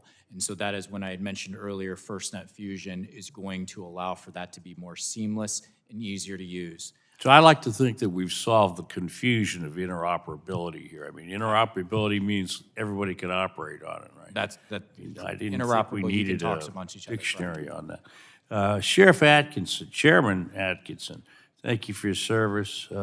You stated as board chair, the roles and responsibilities of the NTIA, the board, and the authority are not well defined in statute. When everybody is held responsible, nobody is responsible. All right, so, and Mr. Dame, you had a similar statement as well. Sheriff, in your opinion, how should Congress clarify this statute? And Mr. Dame, I want you to answer afterwards. So, that's tyranny of the commons, right? It becomes everybody's responsibility when it's no one's. When we first came on the board, there was some reticence to give the board members access to information that we believed was fundamentally necessary to do that. Now, we were able to ultimately achieve that, but there should be no hesitation. When it comes to an executive director, when a board asks for information, i.e. the contract, i.e. discussions about what agencies are on, the only answer, acceptable answer is yes. And so when it's not, we've got a problem. And so I believe fundamentally that if I'm going to sit at this table and answer for the conduct of that, then I should have the authority to make decisions on who that person is and whether or not they are performing their job. Thank you for that. Mr. Dame, briefly, we're running out of time. Yep. NTIA agrees with what Sheriff Atkinson is describing in that the board is of paramount importance along with the Public Safety Advisory Committee. They should still be making strategic decisions about reinvestments and strategic roadmaps, and NTIA can help with the implementation and performance accountability. Well, I'd like to think this bill will help you with that. And in the last few seconds we have, are there local, federal, or permitting requirements that have inhibited FirstNet's tower deployment in rural areas? Mr. Dame. I think you might want to get Mr. Agnew's input on Mr. that, Agnew. sir. Yes, changing permitting to make it public safety towers to be built more quickly would help the public safety network. All right, well, please keep us informed. Thank you very much, Mr. Chairman. My time's expired, and I yield back. I thank the gentleman for yielding, and now I would call on Representative Ruiz for your line of questioning. Thank you, Mr. Chairman. I represent California's 25th district, which includes desert, rural communities, tribal lands, agricultural regions, and some of the country's most extreme weather, extreme heat conditions in the southeast corner of California. In the Coachella and Imperial Valley, summer temperatures routinely exceed 110 degrees Fahrenheit for days, even weeks, and at times reaches up to 130. Straining power and communication systems. Frequent dust storms, sometimes multiple times a month, reduce visibility and damage critical equipment with little warning. First responders operate far from major infrastructure during wildfires, dust storms, power shutoffs, and prolonged extreme heat that pushes both people and systems to their limits. For these communities, reliable emergency communications are not a convenience, they're life-saving. That is why reauthorizing the First Responder Network Authority, or FirstNet, is so important.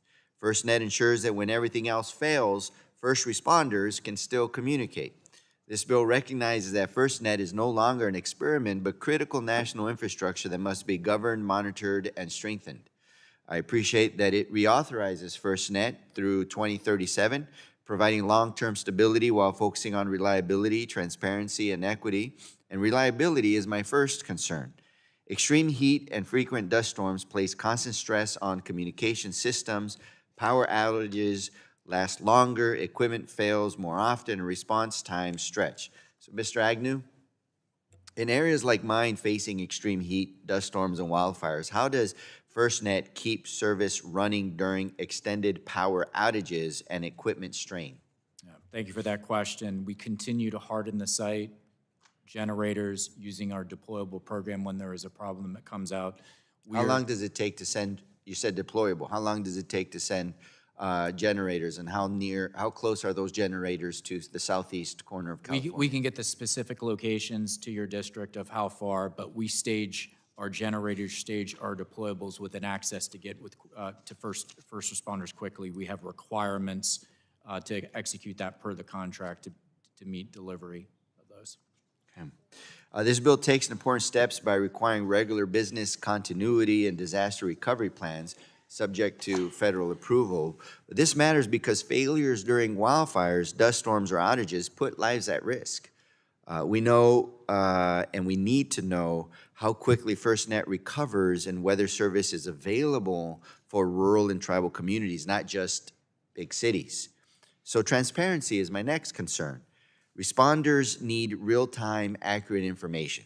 This bill, outage notification and status tool requirements are a meaningful improvement, but transparency only works if the information is timely and accessible during an active emergency.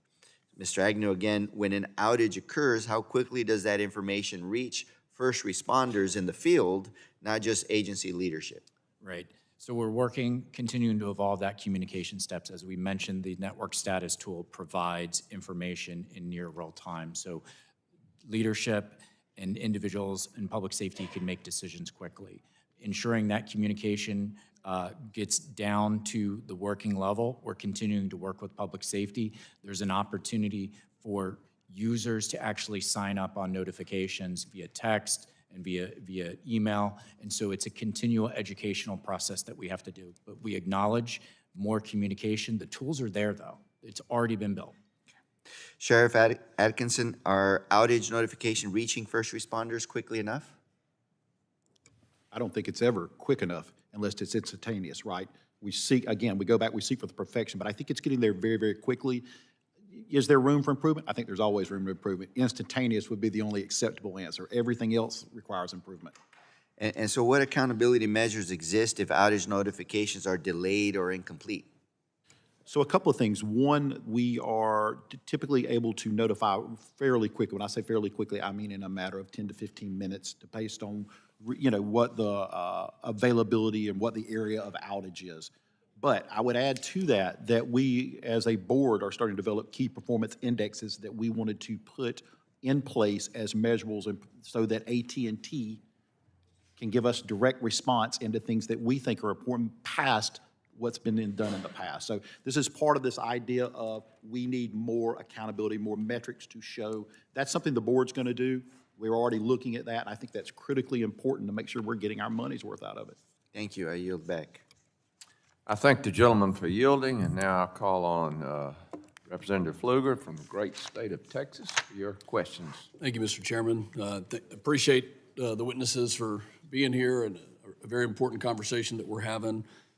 It's obviously important to Texas after the flooding of last July, and that's one of the many examples I think we can point to of why FirstNet is so critically important. My perspective will come kind of from not just the energy and commerce lane, but also from the Homeland Security perspective as well. So I'll start with Mr. Agnew, and thank you for being here. I want to talk about just assessing who's on the network, assessing which local and state partners have access, and if we wanted to know which folks in our area were currently accessed, how does that work, and what if we don't have all the information, then what do we need to do, either via statute or some other means to know that information? We appreciate that question, and we continue to work with first responders to allow us to communicate who's on the network. We understand it's so important from a mutual aid perspective. Designing mutual aid is when one county goes to another county to support, and we are working with the authority for a process to more seamlessly get the approvals from each of the public safety agencies to say, yes, you can use my name. Right now, there's restrictions for our ability to do that through the FCC proprietary network information, but we are working collaboratively with the authority to make sure that'll happen. It's so important for public safety to know that they're on the network, so we see the value in it. Do you think that's something in the reauthorization that we need to add to the statute provisions, which is kind of a transparency piece of who's on? Because both AT&T and the FirstNet Authority are in agreement that this needs to be done. I don't think it's necessary to add it in, but it's something that we're working on. Okay, yeah, we'll continue to look at that because I think that's key in just knowing who's on the net, right. Who's as a fighter pilot, it's like who's on. That's and right. Who are we talking to, and right. Who's not on, more importantly. Right. Thank you for that. I represent AST in Midland, Texas, and proud of the work that they're doing to deliver, another domain of connectivity. And I think that layer helps in remote areas, especially like we experienced during the flooding. I think the Senate held a hearing, and the relationship with AT&T and AST was raised last week. So would love to hear, any details that you're willing to talk to us about with that relationship and how it relates to FirstNet and, another layer of connectivity. Yeah, thank you for that question, Congressman. The beauty of this public-private partnership is when AT&T makes an investment, a FirstNet user takes advantage of it. And so the investment that actually is being made in AST is AT&T. Now, my group works back with AT&T, and we ensure that anything that is deployed from AT&T meets the needs of first responders. So when AST goes up, when it fully launches, it will be for first responders, a version. It will have priority, preemption. We talk about push-to-talk, mission critical. It'll go well beyond texting. And we're excited. We're going to open, at the end of this month, we're going to open up customers signing up for trials specific to public safety, and it's going to launch first with public safety customers, specifically FirstNet customers. And we're more than happy to talk to any member in detail about specifically what the service will offer. That's fantastic. It's another domain, especially in rural America, that will help provide that connectivity. So, Sheriff, thank you for your service. I was stationed at Tyndall Air Force Base just to the east of you for many years, and want to talk about a couple of things. The relationship between the FirstNet CEO, the board, and NTIA. My understanding is that the board and the chair provide recommendations and strategic guidance to the CEO, but those are not necessarily binding. And in practice, this could mean that the CEO doesn't necessarily have to, follow some of the recommendations. Is that accurate? And then, as your time as board chair, have there been instances where recommendations maybe didn't necessarily get to the goal line? I think because the position of the position of executive director wasn't originally contemplated, and it left that ambiguity, that the executive director can, and quite frankly, in the past has, again, directly went against what was the will of the board. I'll be specific. There was a multi-million-dollar task order for which we said, I want to be clear, not the current executive director, but that we said, we as the board, based on an executive order from the President of the United States that we considered to be binding to FirstNet, should not have been signed. That was against the will of the board. Whatever rationale, whatever reason that was, it didn't work for us. Thank you. My time has expired. AT&T, thank you for taking the initiative on this and fielding something that is super important. I yield back. I thank the gentleman for yielding, and now I call on Representative Peters for your questions. Thank you very much, Mr. Chairman. In Congress, we have the responsibility to enable our first responders to make the best decisions to keep our communities safe. Through national disasters and other emergency events, the First Responder Network Authority was created in 2012 to oversee the nationwide public safety broadband network in support of this goal. First responders like San Diego Police Department, San Diego Fire and Rescue, and my district use the FirstNet network, which provides them with coverage throughout the region, as well as a guarantee of priority and preemption services in the case of heavy congestion and use. In addition to using FirstNet services in case of disasters, San Diego's first responders also use FirstNet deployable assets for planned events that strain our local network. Last summer, first responders in San Diego had the opportunity to meet with FirstNet representatives to discuss ongoing concerns and opportunities for improvement, like dead zones and areas with poor connections. Sheriff Adkinson, I want to just say first to you and to everyone, thank you for that engagement. How do you engage with and respond to coverage concerns from the first responders on the ground?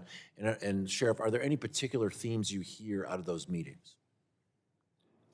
Thank you for that question. It's actually a very relevant question because the authority has carried out coverage and enhancement workshops across the country. We're just wrapping some of those up now where we meet with the members of that community and say, where are our shortcomings? And then we get a priority list from them that says, this is where we believe we need assistance, where things need to be improved. It's a big list. It's a big country. Are you seeing particular major themes come across that? For sure. I think there's two things that come almost immediately. Obviously, your rural areas are underserved, and that's part of our emphasis. The other thing is when we're talking about inside of buildings and things of that nature where we have infrastructure problems that we need to straighten it, that we need to strengthen that. So those two things are pretty unanimous that, you know, where we have these difficult terrains, or the buildings themselves sometimes become problematic. But that's how we identify it. We have to meet with these people to identify it. Great, thank you. So my district is not rural, it's mostly urban and suburban. We have fewer issues with coverage. We have more struggles with capacity. There's communities that lack coverage, leaving public safety community without the tools to coordinate and communicate with others in times of emergency. So it might be difficult to balance those needs, but I wonder what insight can you give me on how you make your reinvestment decisions? How do you balance capacity, the ability to serve the quantity versus coverage? We rely very heavily on our Public Safety Advocacy Committee and what the local there in those communities say. So again, the issue is always going to be, we're looking at what New Hampshire needs, we look at what California needs, we look at what Michigan needs, and then try to make the best educated decision to say this is the priority list. But that almost is fundamentally based on where the most immediate needs are at, and there are a lot of competing needs. To your point, in a city, you know, I've spent a lot of time in Florida's capital, in Tallahassee, and there were times that we were struggling inside the Department of Law Enforcement's building. The Department of Law Enforcement needs to be able to speak on FirstNet, right? They're on it. So we got in there, we got this resolved. Right. But it's a modern building in a modern city, so it's very difficult. We just try to prioritize based on what is the most pressing need. Those decisions are made regionally? Pardon? Region by region? They're made by state, and then the board, at the advice of with the PSAC, the Public Safety Advocacy Committee, kind of forms a team and said, okay, this is the way we're going to do it. But it doesn't necessarily, it could all be in one particular area if that was the most pressing need.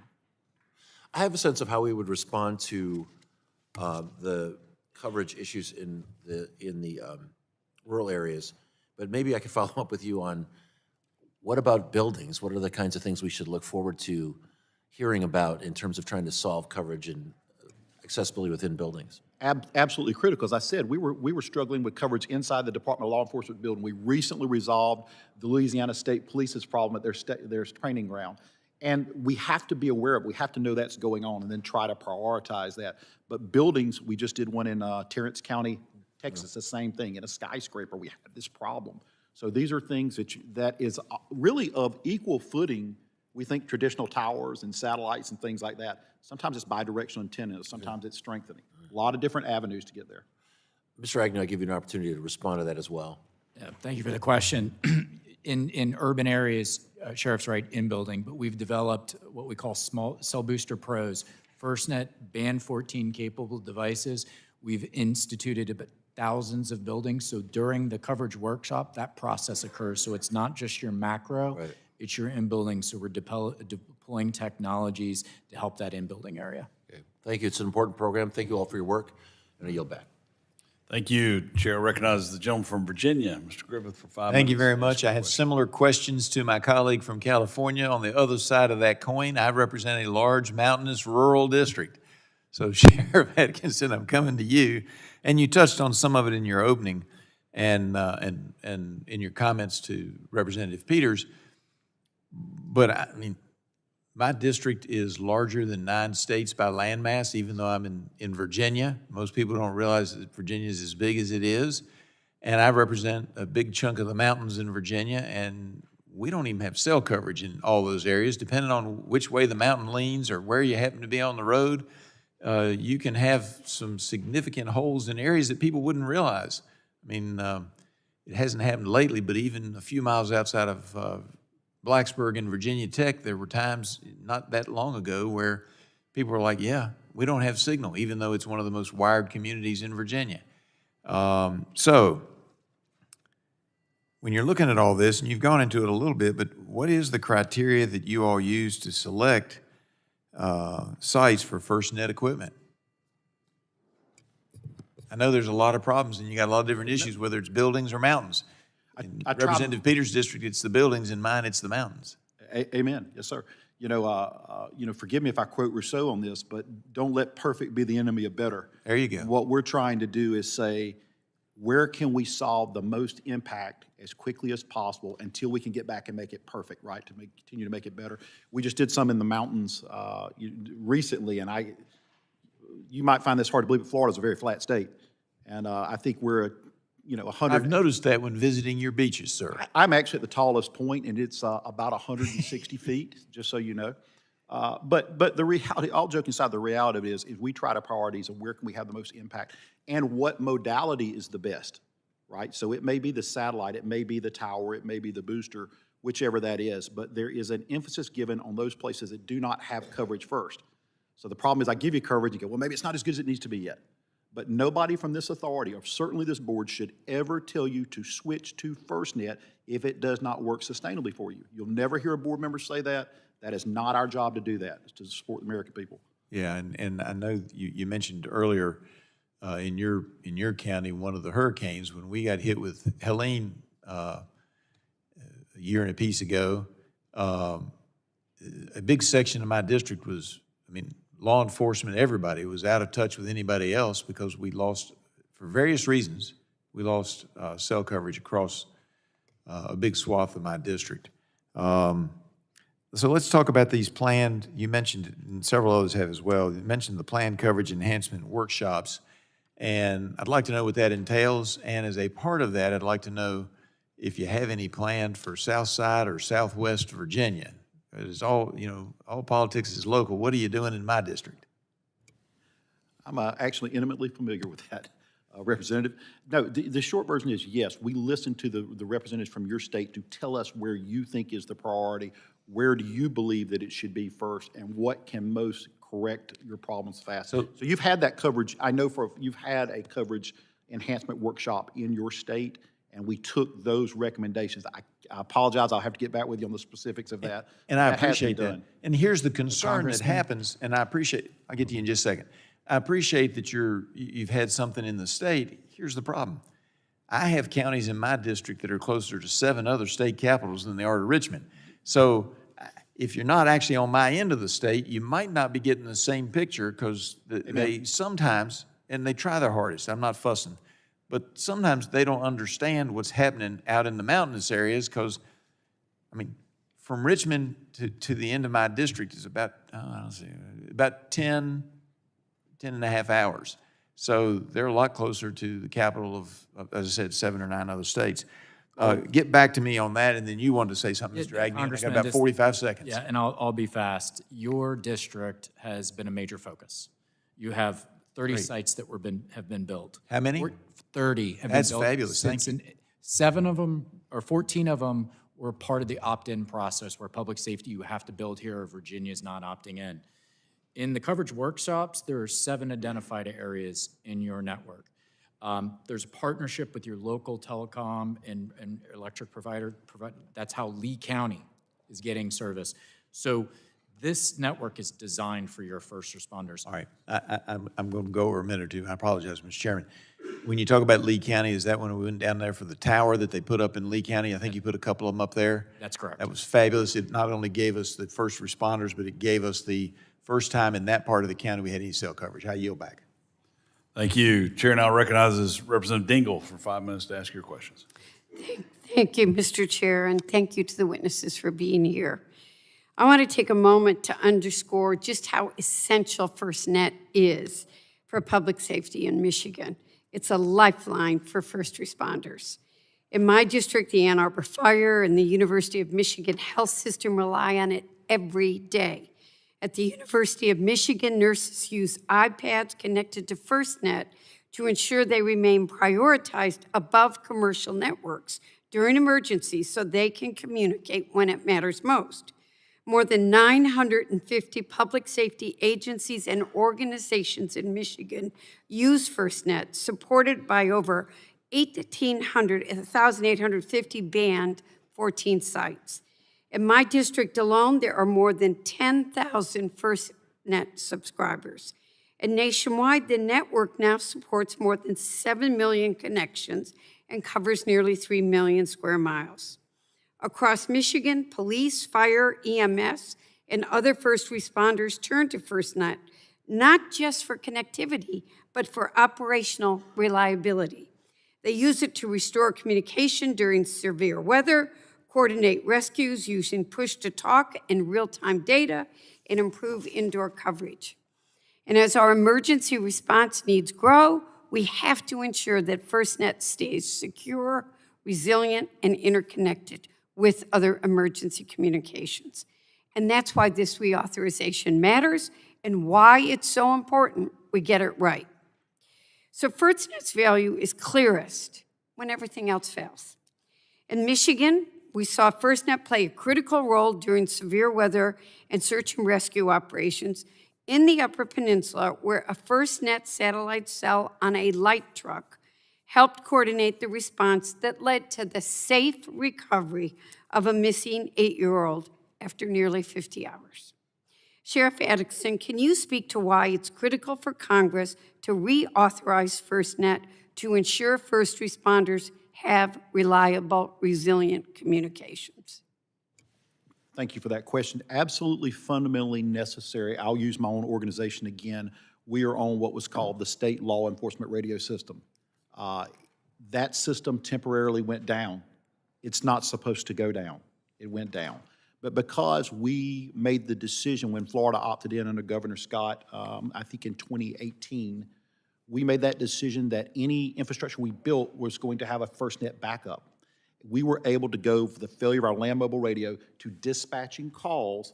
And again, I'm medical, I'm air medical, as well as law enforcement, and we were able to do that over our FirstNet phones. Seamless service and redundancy and resiliency. It is critical because lives matter. So the draft bill would extend FirstNet's authority through 2037. But it also makes governance changes to the program by removing the FirstNet authority status as an independent entity and subjecting its actions to approval by the NTIA. I understand that first responders and public safety officials have concerns about this shift, particularly the requirement that most FirstNet actions must receive prior NTIA approval. On the other hand, the Office of Inspector General has detailed several concerns, including network reliability issues and deficiencies in contract administration. Sheriff Adkinson, how do you assess the potential impact of making the FirstNet's actions subject to NTIA approval, and what safeguards are necessary to ensure the first responders continue to have an independent voice in how the network is governed and operated? Thank you for that question. I think there are a couple things. Pragmatically, the way it functions now is NTIA hires essentially every employee. Now, they can have consultation, and they choose to do that. They're not, to my knowledge, not required by law to consult before even hiring the executive director. We certainly think that that is something the board needs direct oversight on, as I've said numerous times today. The second part of that is where there cannot be a breakdown, where there absolutely cannot be a breakdown, is in the building out strategic planning and growth of this system. That cannot in any way, shape, or form be impaired, because otherwise you're going to deal with, let's just say this, it should be done by the experts and that meet the needs of the people we serve. So that to me is a non sequitur, a non-negotiable in that regard. I'm going to be out of time, so I want to thank you. I had more questions for the other two witnesses, so you're going to get them on the record. This is critical for my state and our getting it right. Thank you, Mr. Chair, and I yield back. Thank you. Chair now recognizes Mr. Latta for 5 minutes to ask your questions. Well, thanks, Mr. Chairman, and thanks for our panel for being with us today. This is really important. I was on the committee when we've had our first hearings for FirstNet, and as I mentioned in a prior hearing, you could say that things didn't go quite well. It was kind of a top-down approach. It was coming from pretty much Washington to the local governments, and it just wasn't working. And I can remember the hearing that we had that, in fact, it was someone from Ohio that testified in behalf, and also from Maryland. I can't believe I can still remember this. But what we did see over time, that it was a vast improvement. And so, Sheriff, I could just start with you, and I think it's important because, again, when I'm out with all of my first responders across my district, I have a pretty big district that spans across northern Ohio. We have to make sure that that the coverage is there and that it's working. And I know that I've been out for one was more of a demonstration for FirstNet, But a second one, the first time I was out to see it was actually when the solar eclipse was occurring, and it actually went across my district all the way. And so, I mean, they knew they were going to have some serious issues out there, and it worked. But in your experience, and when you're talking to people from around the country, what's your experience in how not only from law enforcement but all first responders are finding FirstNet? I think it's a very positive response, and I have to tell you, one of the things that I hear is, to your point, when this was originally done, I don't think people thought it could get done. And I think that is what's changed. I think it's a lot of people deserve credit, certainly not me, I wasn't here for this, but if you go across the country, people are relying on FirstNet to make life and death decisions, and they're impressed with the fact that this thing is getting done. Again, we're not saying perfection, but we're saying that this has been an overwhelming success, and it's going to continue to grow and build out. So I'm extremely proud for the men and women that actually built this system. Good. Well, thank you. Mr. Agnew, if I could ask you a question here. You know, telehealth services are a crucial asset in our healthcare system, and with the spectrum that's been allocated by Congress, first responders using FirstNet connectivity can provide emergency telehealth services, which can be life-saving. If there's an accident in a remote area that is far from a hospital, first responders can connect a patient to a doctor using FirstNet and provide critical care until the patient is delivered to that hospital. And before I ask the actual question, I'll give you an example. I was at one of my hospitals in our region, and they had a stroke unit. And they were showing what the stroke unit could do. It was amazing. It was absolutely amazing. But I'm always, having served on this committee for so long, I'm the one that I didn't want to bust anybody's bubble, but I did ask the question. I said, how far can you go out? And so they showed where that circumference was, but then I was pretty much like, if you're on the other side of it, they couldn't get to you. So that's that life-saving right there, is that we want to make sure it's expanded all the way out there so it can serve everyone and not, you know, in a particular area, what they were doing. So how important is it that FirstNet continues to expand connectivity across the country so all these types of programs can be utilized? It's very important, Congressman. I mean, the mission is to ensure public safety receives the technology and they never get left behind like they were. They get 5G and 6G technology. But then it's about the coverage, building out in the rural, the underserved area, the tribal areas, even in some of the areas, as we mentioned, Sheriff mentioned, in building and maybe some of the dense places. Public safety deserves the coverage. This program is going to allow it to happen. And to your point about extending e-health out, and so that's what FirstNet is going to do, is just continue to grow based on public safety's feedback. Oh, thank you. I'll just close on this, because on 9/11, I was in the state, in the General Assembly in Ohio at the time. And of course, everything just collapsed. You're trying to use your cell phone to find out what was going on. And literally, in front of the State House in Columbus, it took 1 hour, almost an hour, just to drive that one block. But there was no communication. Everything was down, everything. And so also, you know, for our first responders out there, you know, we were worried about that.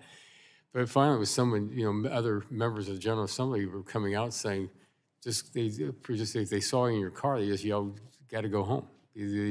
But that's how things collapsed on 9/11. We all saw it. But you know, what we all really saw was what happened especially in New York. And that's why with FirstNet, we want to make sure that never, ever occurs again, because we want to make sure for the people that the FirstNet or the first responders out there trying to protect, but also just protect those first responders, that they can always be in connection with one another. And, Mr. Chairman, I yield back the balance of my time. Thank you. The chair now recognizes Representative Barragon for 5 minutes to ask her questions.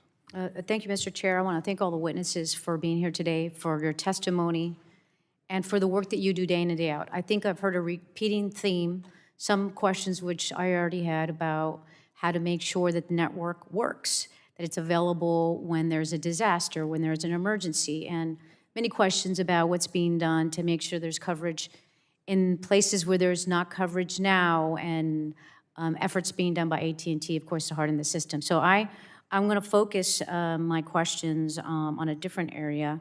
Sheriff Adkinson, under the current law, the FirstNet Authority must reinvest any revenue generated into the FirstNet network, which AT&T owns and operates.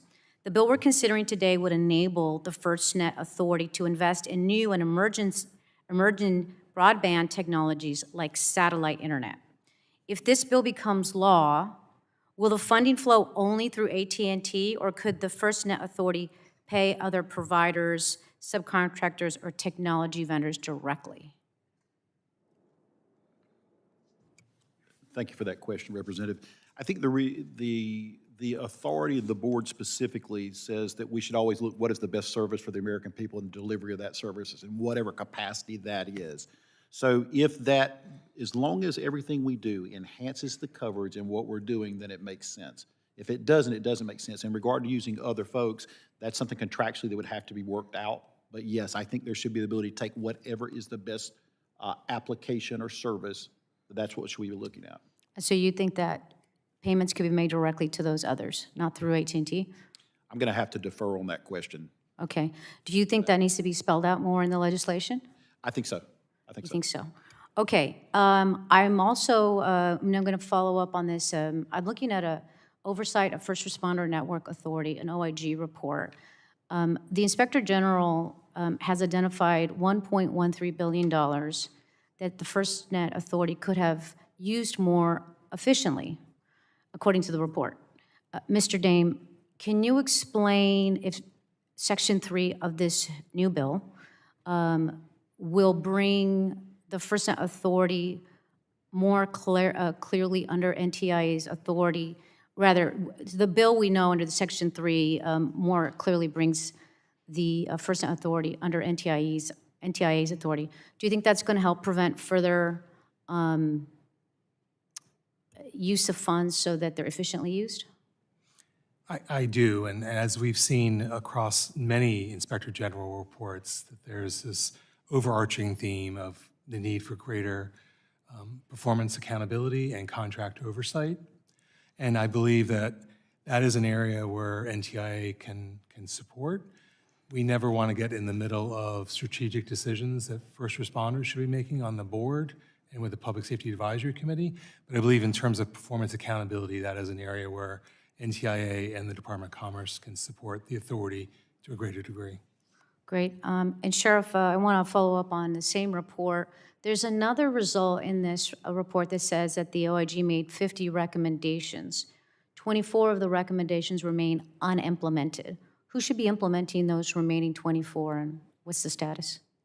Thank you for that question. As I said in my initial statement, that is our responsibility. The board is entirely responsible for making sure that gets done through their executive director and staff. We should be leaning, and I will tell you, all those are in the process of being cleared or closed in close cooperation with the OIG. We have met with them, the executive director has met with them, and we're moving toward resolving them. But more importantly, we've now established a relationship where there is a close line of communication, because I need to ensure this doesn't happen again. And that's really the short version of that. Yeah. Well, I have to say, and just reiterate what my colleagues have all reiterated, and that this is so critically important for all our communities. And I think it sounds like when we all spoke to our local elected officials in counties and cities, the pattern was we want it to be reliable, we want there to be transparency, we need it to work. And so I think whatever we can do to make sure that that happens is something that Congress and us as lawmakers are focused on. So I will end with a very brief question. Does anybody on the panel think there's anything that's missing from the draft legislation that needs to be added? We'll start with you, Mr. Agnew, since you're the one we haven't gotten to. I don't think there's anything that needs to be added. Okay. Mr. Dame? No, NTIA supports the bill. Thank you. Sheriff? Just in consistent with my previous statement, that there should be some direct oversight from the board of the executive director so that we have some say in who that is and what their performance metrics would be. Great. Thank you. Thank you all. I yield back. Thank you. Chair now recognizes Mr. Fry for 5 minutes to ask your questions. Thank you, Mr. Chairman. FirstNet was created to address a clear failure exposed on September 11th. Our first responders could not reliably communicate across systems when it mattered most. Congress responded, obviously, and today FirstNet is widely used by first responders across the country, including rural and coastal communities like those I represent in South Carolina. In fact, I think there's been a recent expansion of FirstNet in Marion County. The sheriff is thrilled because his officers can now communicate when they need it the most. As we approach the sunset, though, Congress, I think, has a unique role and responsibility to ensure continuity of service while also examining governance, oversight, and performance. Reauthorization should focus on reliability, interoperability, and accountability. A lot of biddies, if you will, so first responders can depend on that network without disruption. So I appreciate all of you being here today. Sheriff Atkinson, when first responders in fact, in Marion County, South Carolina, Atkinsons are like Smiths. So you might have some family in the district. But when first responders identify coverage gaps or performance issues in the field, how does that information flow from local agencies to the board and into investment decisions? It flows in a couple of different ways. First and foremost, we have individuals who represent those specific areas to maintain contact with them. How is this going? Field reps, for putting it another way. Also have the Public Safety Advocacy Committee, who are from multiple disciplines and advise the board where they see shortcomings. And third, and I think this is critical, there is a direct relationship out from those organizations to the FirstNet Authority. In other words, they can pick up the phone and call us as well. They're not afraid to do that. You might find that hard to believe, but the first responders are perfectly willing to pick up the phone and call. So I think the field reps are crucial to what we do. I think the PSAC is crucial to what we do. And from that, we try to make the best decisions on the most, again, where do you get the most impact? What is the most critical need? And try to stagger that. Appreciate that. And I think Congressman Griffith raised the issue about rural Virginia, and that you have meetings in Virginia. You've had a meeting in Virginia, I think you testified to. But I was curious just to kind of follow up on that. How often those meetings take place? Do they take place in different parts of the state? Are they ongoing meetings where situations evolve and maybe in a year or so you go back to that state to see if the terrain has changed? What does that look like? Just curious on how you listen actively on the ground to what the states are needing most. Yeah, we actually just finished up the majority of our coverage workshop for the entire country, right? The field reps or the representatives are out all the time. They are assigned to specific states or area. And depending on the state, we don't, in other words, say for instance, we have one in Florida and it's in one district. We may hold 2 there. You may hold 3 ultimately. It depends what's necessary. So there's kind of an ongoing path of reaching back and saying, it's time to go back there. We've heard issues or concern there. The PSAC has reported there's an issue there. We've got a fire chief says there's an issue here. So we're trying to do that on an ongoing basis. But I will tell you, I think that is part of our ongoing strategic plan too, is to set a pattern. Listen, if you say you're going to do something, you got to do it. And so when you start saying you're coming back, we don't want to promise and underdeliver. So you're coming back? Yeah, we'll be back. All right. I know the chair, he says it'll happen. There you go. Mr. Agnew, outages, I think, are a big concern, just generally, and whether or not first responders can access this, use it. What changes have been made since the 2024 outage to reduce the risk of future disruptions and improve notifications for first responder usage? Thank you for that question. And just as a recap, in 2024, the FirstNet core experienced a 2-hour outage, but AT&T prioritized, per the contract, the FirstNet program, and we got that network up and running, that core up and running within a couple hours. We've subsequently done a root cause analysis, an after-action report, and identified specifically what went wrong and what specific implementations need to occur. FirstNet put forth a task force. We were held accountable and basically delivered to ensure that situation wouldn't happen. So this is oversight and action. It's accountability and action happening. So we have now, and we funded the investments necessary to enhance the network. Thank you for that. I have other questions, but I think the chairman runs a tight ship. So with that, I will yield back. Appreciate that. Chair now recognizes Mr. Menendez for 5 minutes to ask your questions. Thank you, Chairman. Thank you to the witnesses for being here. The horrific terrorist attacks on September 11th exposed critical weaknesses in our public safety communications. When overloaded radio, landline, and mobile networks left police officers, firefighters, and paramedics unable to communicate effectively. First responders answered the call on 9/11 from across the river in New Jersey, including many from my district. The First Responder Network Authority was created out of the 9/11 Commission report out of a recognition that we need a nationwide network for public safety communications to keep Americans safe during emergencies. Today's hearing is also critical to the communities I represent, because every year we experience a growing number of natural disasters such as Superstorm Sandy and Hurricane Ida, which knocked out power for many local 911 centers and disrupted communications networks down the entire northeastern seaboard. Our district also includes a vast amount of critical infrastructure that has led Homeland Security experts to call the area between Newark Airport and the Port of Elizabeth the most dangerous 2 miles in America. This makes strengthening FirstNet security and resiliency essential for families in our district so that first responders know their communication tools will work when they need them most.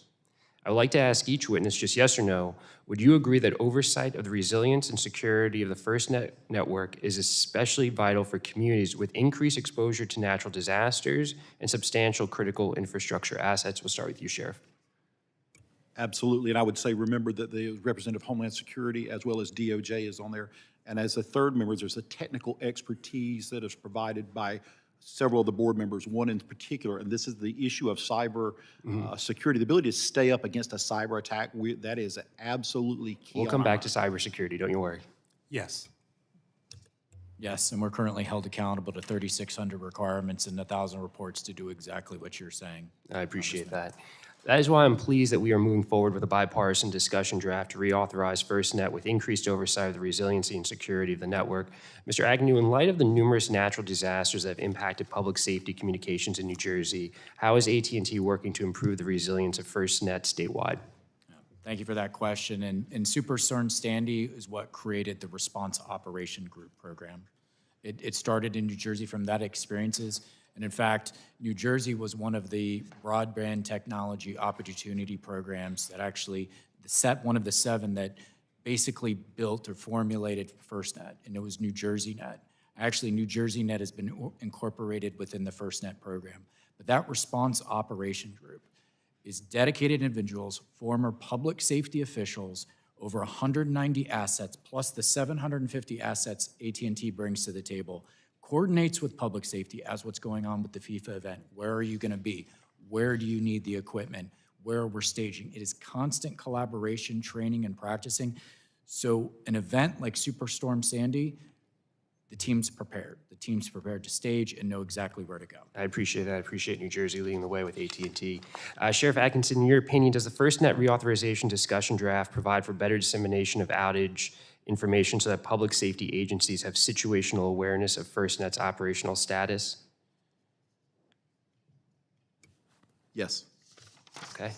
And it's critical that FirstNet remains operational even in the toughest circumstances. Sheriff Atkinson, in your testimony, you touch on the importance of cybersecurity enhancements to FirstNet network. In what ways would this discussion draft strengthen oversight over the cybersecurity of FirstNet? I can't specifically to how that legislation would increase cybersecurity impact, other than to say this: the board is specifically addressing that and making that part of key performance indexes to be rolled out. We haven't finished that yet because I think it still needs more work.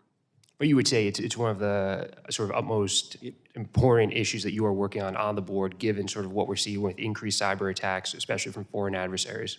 Absolutely a priority. I appreciate that. I want to go back, Mr. Agnew. You mentioned this, but how is AT&T investing in preparations for the upcoming FIFA World Cup finals in and around MetLife Stadium in New Jersey through collaboration with local law enforcement? We're meeting with all 12 of the cities.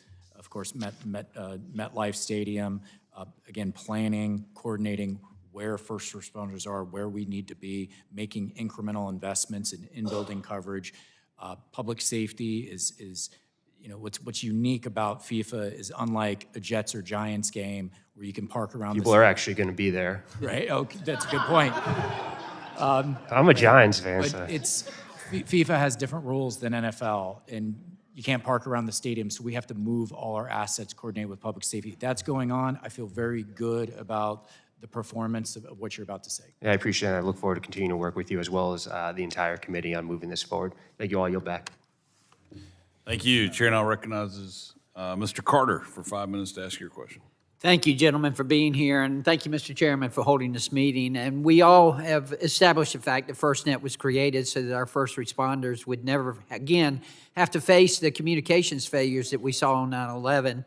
And I remain strongly supportive of reauthorizing this critical public safety network. I had the pleasure of visiting the AT&T facility, the disaster recovery facility in Covington, Georgia, and very impressed with the equipment there, very impressed with the infrastructure. It supports the infrastructure and operations that keep first responders connected across the state. Congress, as I understand it, entered into a 25-year partnership with AT&T to build and operate and maintain this nationwide network for public safety. And as AT&T continues to operate FirstNet and expand its infrastructure, I want to better understand the implications of having a single commercial provider owning and running the underlying network. Mr. Agnew, does AT&T own the network that's being built for FirstNet? That's correct. It's basically the contract, just to understand it, it's a services-based contract that AT&T implements at the direction of the authority, all the FirstNet specific elements that are required to deliver the service. And it is the FirstNet authority actually holds license to the spectrum. So if the contract's not renewed when it ends, what will happen to the infrastructure that's been built? The infrastructure remains with AT&T, but just to level set expectations, wireless networks you're upgrading your entire network every 5 years. So it has a very limited lifespan on network equipment. So AT&T spends about $145 billion every 5 years upgrading a network. Okay. Thank you for that. As I understand it, Sheriff Atkinson, FirstNet is governed by a 15-person board that includes permanent federal members and 12 commerce-appointed experts, and they have the responsibility of ensuring that the network stays focused on public safety needs. First of all, thank you for your service, Sheriff, and for your leadership on the FirstNet board. What enforcement tools does the board actually have to ensure compliance with build-out and performance requirements under this agreement? Yeah, they can withhold payment. I mean, think ultimately that's where this is at. If appropriate, you can set apart indices, again, for measures for them to meet, but with withholding of funds is the major. Have you had to do that? Yeah, there have been delays. There have been delays. There have been time that we've had to double check and go back and do things, but all of those were rectified in a manner that was sufficient. So you're pretty satisfied? I am satisfied. Okay. Do you believe that Congress should enhance the board's oversight authority or transparency requirements as part of the reauthorization to better protect first responders? Yes. You do? I do. I think the board should take more ownership and more responsibility in making sure this is done appropriately. But should Congress be the one to do that, to give you that enhanced oversight? I believe so. Okay, fair enough. That's really all I have. Thank all of y'all for being here. This is very important. As I said, I had the opportunity to visit Covington. Very impressed with the infrastructure. And Ms. Ferguson, thank you for setting that up and helping us with that, because it is, when you see it, you are impressed. It is a big investment. There's no question about that. So thank y'all, and I yield back. Thank you. Chair recognizes Representative McClellan for 5 minutes for your questions. Thank you, Mr. Chair, and I want to reiterate how excited I am to be working with Mr. Dunn of Florida on this very important legislation. Let me first ask, so in the bill, we turn what is the executive director into an associate administrator position, who's a senior service level official appointed by the assistant secretary. Now this, they're subject to performance reviews and consultation with the chair of the board and any committee members that deal with governance and risk. But Sheriff Adkinson, several times you have raised reasonable concerns about the relationship between the board and what will now be this associate administrator.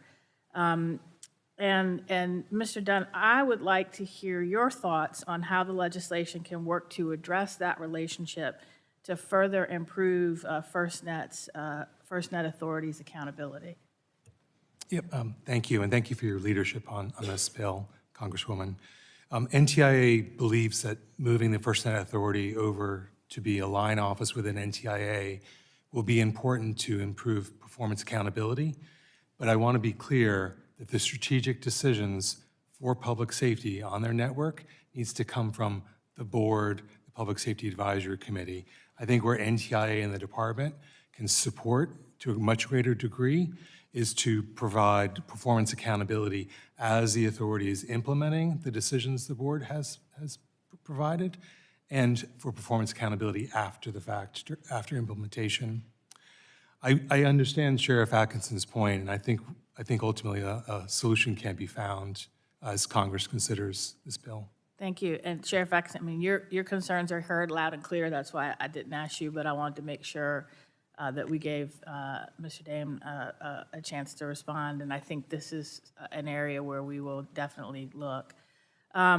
So, Mr. Agnew and Sheriff Adkinson, can you describe how AT&T has met its reinvestment obligations in the nationwide public safety broadband network, and how the FirstNet Authority ensures those reinvestments align with public safety priorities rather than broader commercial objectives?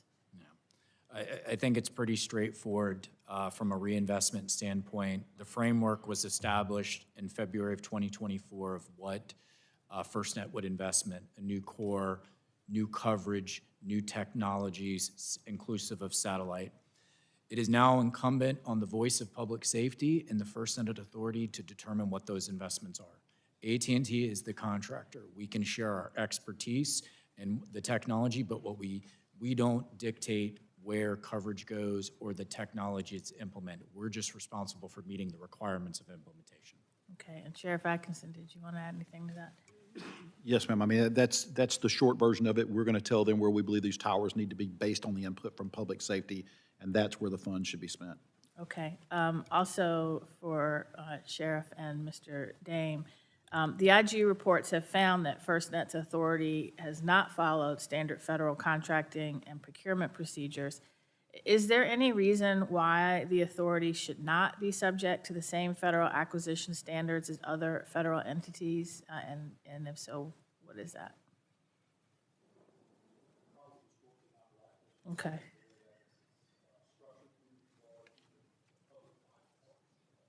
The reality is any procurement we make should ultimately be transparent, accountable, and have something that can be reviewed. There's no way around that. Now, whether that meets that standard or there's a separate set of rules for a P3, I don't think anybody here should argue against that.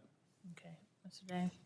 And I would just add that the FirstNet Authority decided to use the federal acquisition regulations, which I think was the right decision, and that the department has provided delegations of authority to FirstNet officials to perform those procurement activities.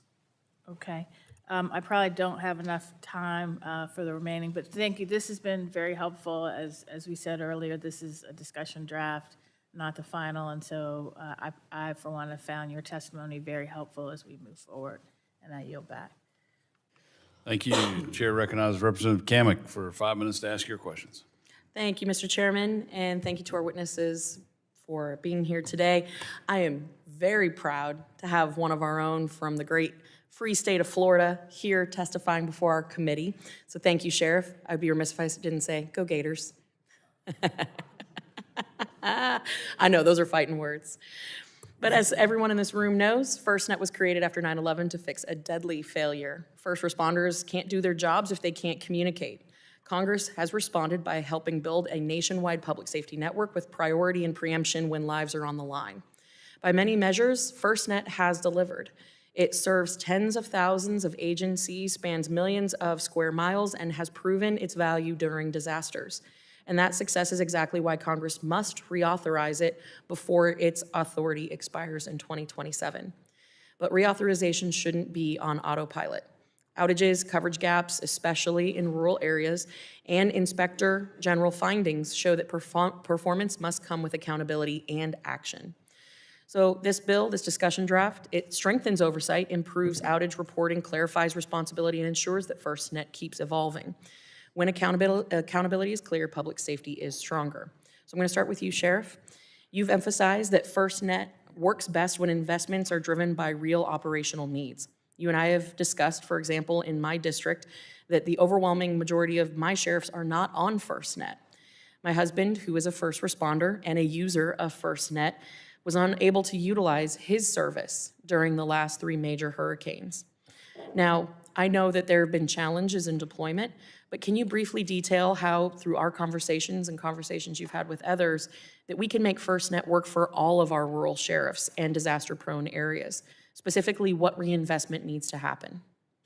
Thank you for that question, Representative, and thank you for your work on this, because I know your personal interest and that it matters. And I'll use your district specifically. We went back and held a coverage workshop there in, I think, August of this last year, and said, listening to our firefighters, MES first responder, where can we increase the coverage? What needs to be done? I think something like 15 sites have been added in the last year and a half in that district. But that doesn't mean it's going to be perfect. And it certainly doesn't mean the district's farther down south. So if I'm in Lafayette County or Gilchrist County, which are extremely rural counties, there may need more than that one site or two sites. We're going to have to continue to do that. So I think it's incumbent upon us at the authority to ensure that we keep these workshops going, we keep the field reps going, and we prioritize based on the immediacy of need and where we identify these problems. Well, and that's a great way to dovetail into the next question about interoperability. So there's some discussion within this language today that there needs to be a concerted effort towards interoperability for different services, particularly in disaster situations. Can you speak to that? Yeah, I think clearly, obviously right now I could call you on, I could use my FirstNet phone and call you on a Verizon or T-Mobile. So you have that level of interoperability. You also they have developed the ability to talk over land mobile radio as well too, the push to talk if you do that. I think some of the new product that is coming forward, the technology is clearly working toward that. That is the final singularity of goal, is that we have one ring to rule them all. And from a standpoint of a unified command, you knew I would work in Lord of the Rings here at some point. There has to be a unified command. There shouldn't be any question about this working and ability to work during that. Excellent, thank you. I'm going to shift to you. Is it Dom or Dame? Dame. Dame. Yep. Like hot Dame. Okay. Just kidding, it's a joke. Notre Dame. Okay, all right, we're going to talk about that later. So you've talked about a lot today, quite a bit, about the blurred lines of authority. Under the current structure, who is currently responsible for enforcing contract performance, and why hasn't that always worked in practice? That's the first part. But then how would making, this is the critical part, how would making FirstNet a clearer line office within NTIA improve the day-to-day oversight and accountability? Yep, and thank you, Congresswoman, for your leadership on public safety communications. It's the murkiness and the ambiguity of the independent authority within NTIA that's caused the issue. And there are dedicated, mission-driven staff at the FirstNet Authority who are working on these issues, who cared very much about making sure the first responders have the network they need. But we think that with the proposed changes in the draft discussion text, that having the FirstNet Authority move over as a line office of NTIA, there'd be greater enhancements. Well, and because my time is running short, I just want to highlight HR 1519, the Public Safety Communications Act, which would formally establish the Office of Public Safety within NTIA. It would cut the red tape, create a single point of oversight for FirstNet. Do you agree that that would be helpful in establishing greater ability to be flexible for FirstNet, but oversight at the same time? I do. I think there need to be some reconciliations between the two bills, but yes, ma'am. And Sheriff, would you agree? Apologize. I believe there'd be delineated lines of authority, so there's no question about the ambiguity of who is doing what. Excellent. I appreciate y'all's feedback today, and with that, I yield back. Thank you. And keeping it in Florida, I'll recognize Representative Castor for 5 minutes to ask her question. Thank you, Chairman Hudson and Ranking Member Matsui. Yes, we're rich in Floridians on the committee, and thank you to our witnesses. You've had some very constructive recommendations for us. I think there's a lot of interest from Floridians because we're so susceptible to disasters. You talked about Hurricane Michael up in your neck of the woods, but really in the Tampa Bay area, we're still reeling from Hurricanes Helene and Milton in the fall of 2024. That's just devastating 1-2 punch where folks lost power for weeks. 3 million Floridians lost power after that, and it was long and sustained. I know Rep. Kamek knows this all too well. Damage to critical infrastructure. People don't anticipate that they're gonna lose internet and cell service, but they do. And it's just a worst case scenario to think that our first responders, when towers go down, communication networks go down, that will hamper rescue and recovery.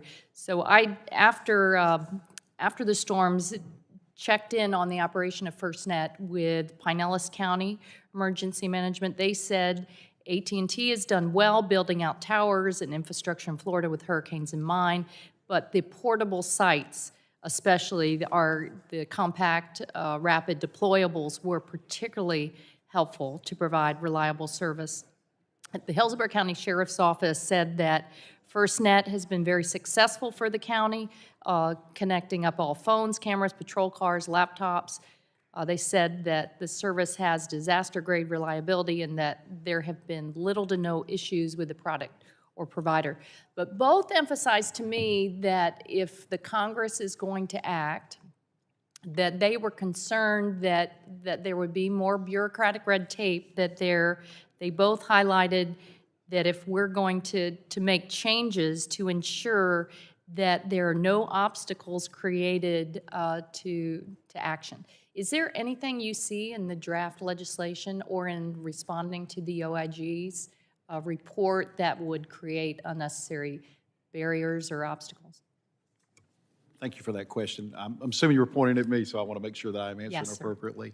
I think when you look at that specifically, those OIGs largely deal with individuals not following directions or doing what they're told or being held accountable. And I sound like a broken record on this issue, but I think it's fundamentally the crux of the issue. You can switch responsibility to multiple different people, but if you're not going to hold them accountable, I'm not sure what we're going to accomplish in that sense. We've got to do that. Again, those individual positions today currently are hired, selected, supervised by NTIA today. Full stop. And so what I just think we just need to be clear so that we can say this is how it needs to be handled and to do it as effectively as possible. And you're going to keep an eye to make sure that our local emergency managers and first responders, and as we develop this modernization for FirstNet, a reauthorization, that there are no barriers to them being able to act. Yes, ma'am. And quite frankly, I worry all the time about these kind of things, or whether or not the system's going down. Is it working like it needs to? This is what keeps me up at night. Okay. Mr. Agnew, Florida now is expanding the number of deployables, compact rapid deployables and more towers, but I hear Rep. Kamick say there are parts of our state that are still struggling. What's the latest? Yeah, still more to be done. As you mentioned, the state of Florida invested in 60 of those compact rapid deployables. So we've actually developed technology where first responders can own their own mobile towers, and so that's how it's happening, so they can self-sustain. There's more coverage coming. There was 15 sites built. There's 3 more sites being built in your district, in the Tampa area. I believe there's 4 more coming, Representative Kamick, in your area.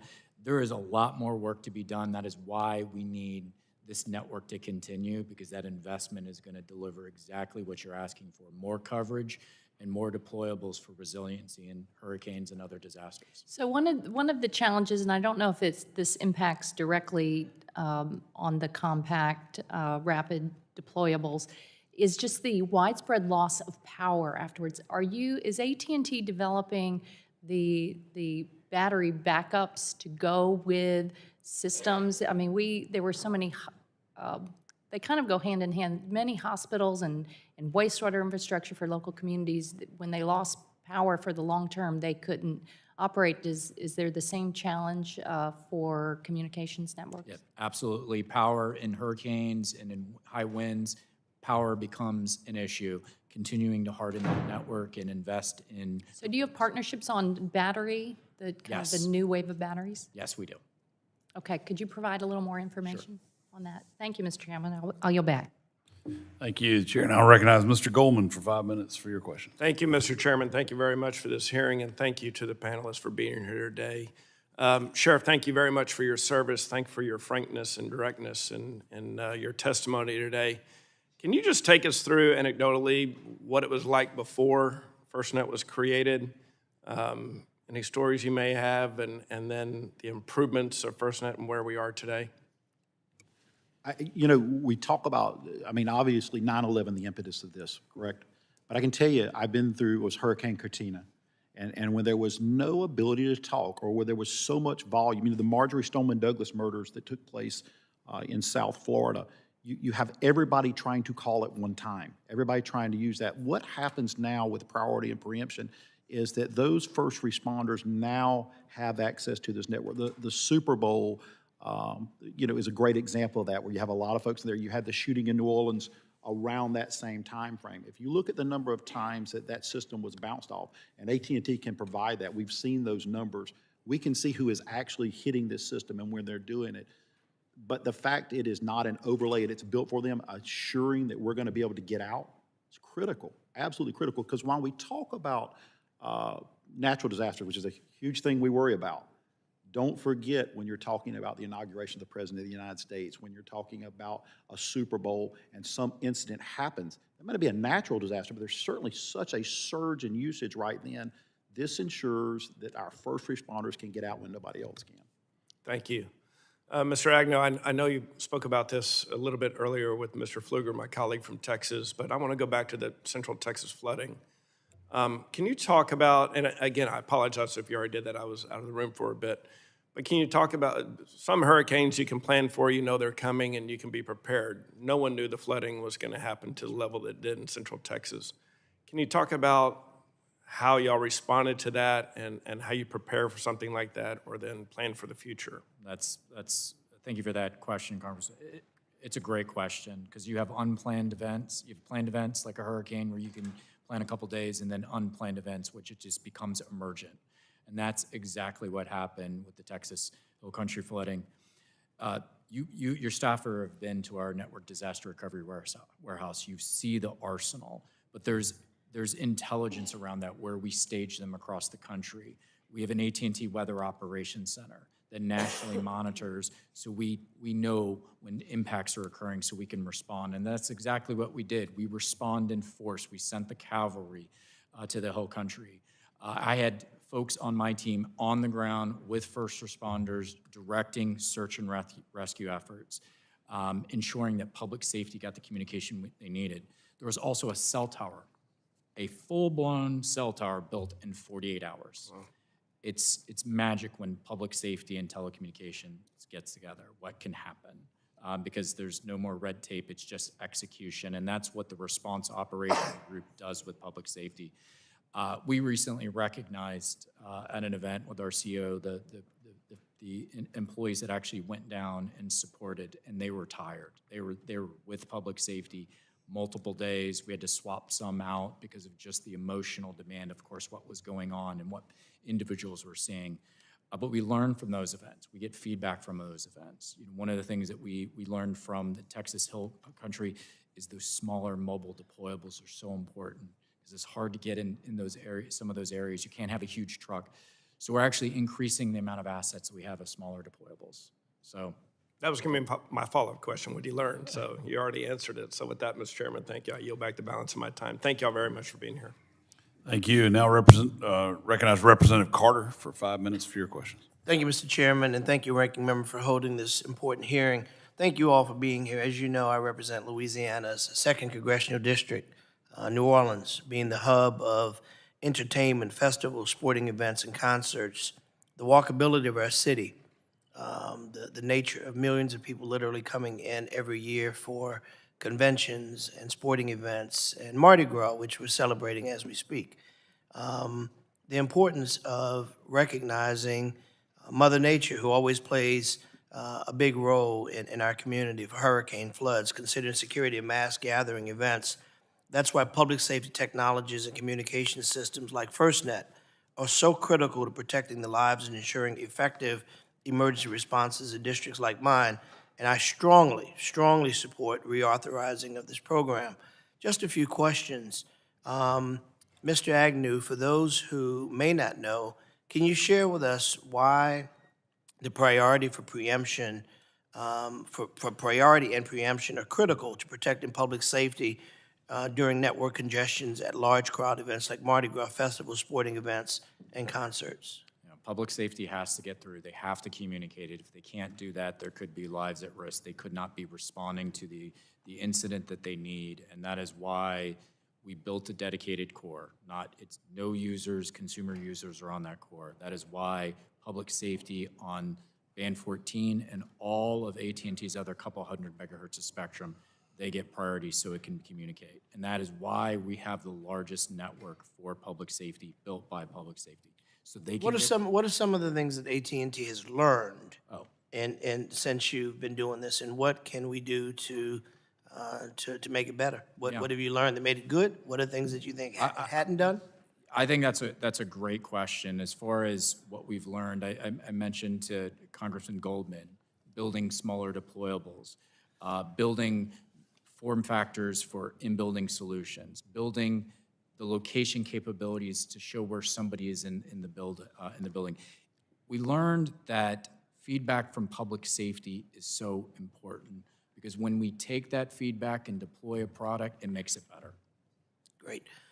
Sheriff, first of all, thank you. I've appreciated your commentary and the ease with which you have demonstrated your adroitness in the subject matter. As a first responder, can you talk about how FirstNet works in a city like New Orleans in response to emergencies, natural disasters, strike our communities, and equally as important is share with me, are we big enough? We know that natural disasters come faster, they stay longer, they come in places that they historically have not, mudslides and tornadoes and all of the natural disasters that we see coming. Are we big enough? And what do we have to do to maintain the level of clear channel, as Mr. Agnew mentioned, going forward? I'll speak to New Orleans specifically. You know, the shooting, the incident with the vehicle about a year and a half ago, that's a great example where as first responders the usage here was really significant for a burst, this short period of time as everybody's trying to coordinate what's going on. The ability for that not to be bogged down in commercial traffic is absolutely crucial. And then the reality of what you just said about natural disasters, there are some things, and I'm not gonna lie to you, there's some things that we just sometimes miss or unprepared for. The Maui fires, a volcano, that was unprecedented. Should we have had more accesses ready to the outlying island? Yes, full stop. And we're gonna have to continue to try and work and do these. But the very nature of natural disasters is they don't give you warning, right? So as hard as you guys work and as much as we appreciate it, natural disasters don't give a warning. But we can contemplate that this is going to be around for a long time. What can we do now in advance of the storm to strengthen our system? I think what we're doing, what we can do and what we should do is we should continue expanding that. This is fundamentally at the heart of what I think government is about. I mean, this is providing for the public safety, both of the citizens and the people, the people that are providing those services. This is literally an essential function of government, in my opinion. And with 31 seconds left, each of you, real quickly, rapid fire, sitting before us, tell us what can we do as members of Congress to assist you with the incredible work that you have to do with this reauthorization and beyond? Reauthorization, first and foremost. Reauthorization. Reauthorization. You made it too easy. Mr. Chairman, I yield. Thank you. Chair recognizes Representative Fedorchak for 5 minutes for her question. Thank you, Mr. Chairman. Representative Goldman and I were just talking about how much we appreciate the effort you all put into being here. We were noticing the sheriff's really sharp uniform. Maybe it's brand new, but we know you have taken a lot of your precious time and resources to get here and share your expertise. So I want to share my appreciation for that. I'm from the state of North Dakota. I'm the only representative there, so I represent the whole state. It's a big rural state, and let's say we have a lot of weather challenges.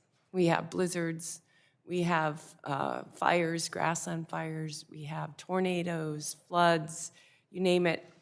It's tough for our first responders because they have to cover a big, huge area with few resources. So the communications technology is really, really vital. So thank you for the work you're putting in to ensure that those communication networks are as vibrant as possible. I have a few questions for both Sheriff and Mr. Agnew. We'll start with you, Sheriff. You emphasize that FirstNet is built by and for public safety and point to the Public Safety Advisory Committee as a key safeguard. Can you help me understand in practice, how does the board independently validate the public safety needs, and how is information from the network contractor a part of that, or how do you find information separate from what they're providing to you? Sure, it's a little bit of a bifurcated system in that regard. So you have the Public Safety Advocacy Committee, right, which is made up of experts all across the public safety field that meet and represent their individual disciplines. The authority board and the authority members meet with that Public Safety Advocacy Committee. In fact, it was supposed to be in Dallas this last week, but weather notwithstanding caused some problems there. This is something we do routinely to meet with them to get this insight and input. Additionally, there are field reps from the FirstNet Authority who reach out based on discipline, maybe it's fire, maybe it's EMS, maybe it's law enforcement, to meet with local agencies and entities to understand, are we meeting your objections?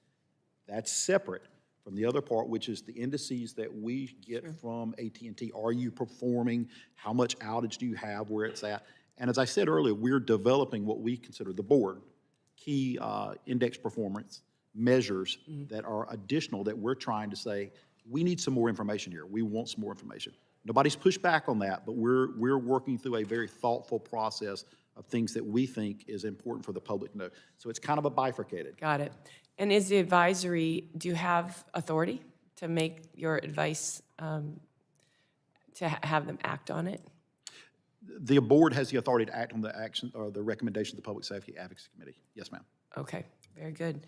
Then second, you stress that reinvestment must remain disciplined and aligned with mission needs.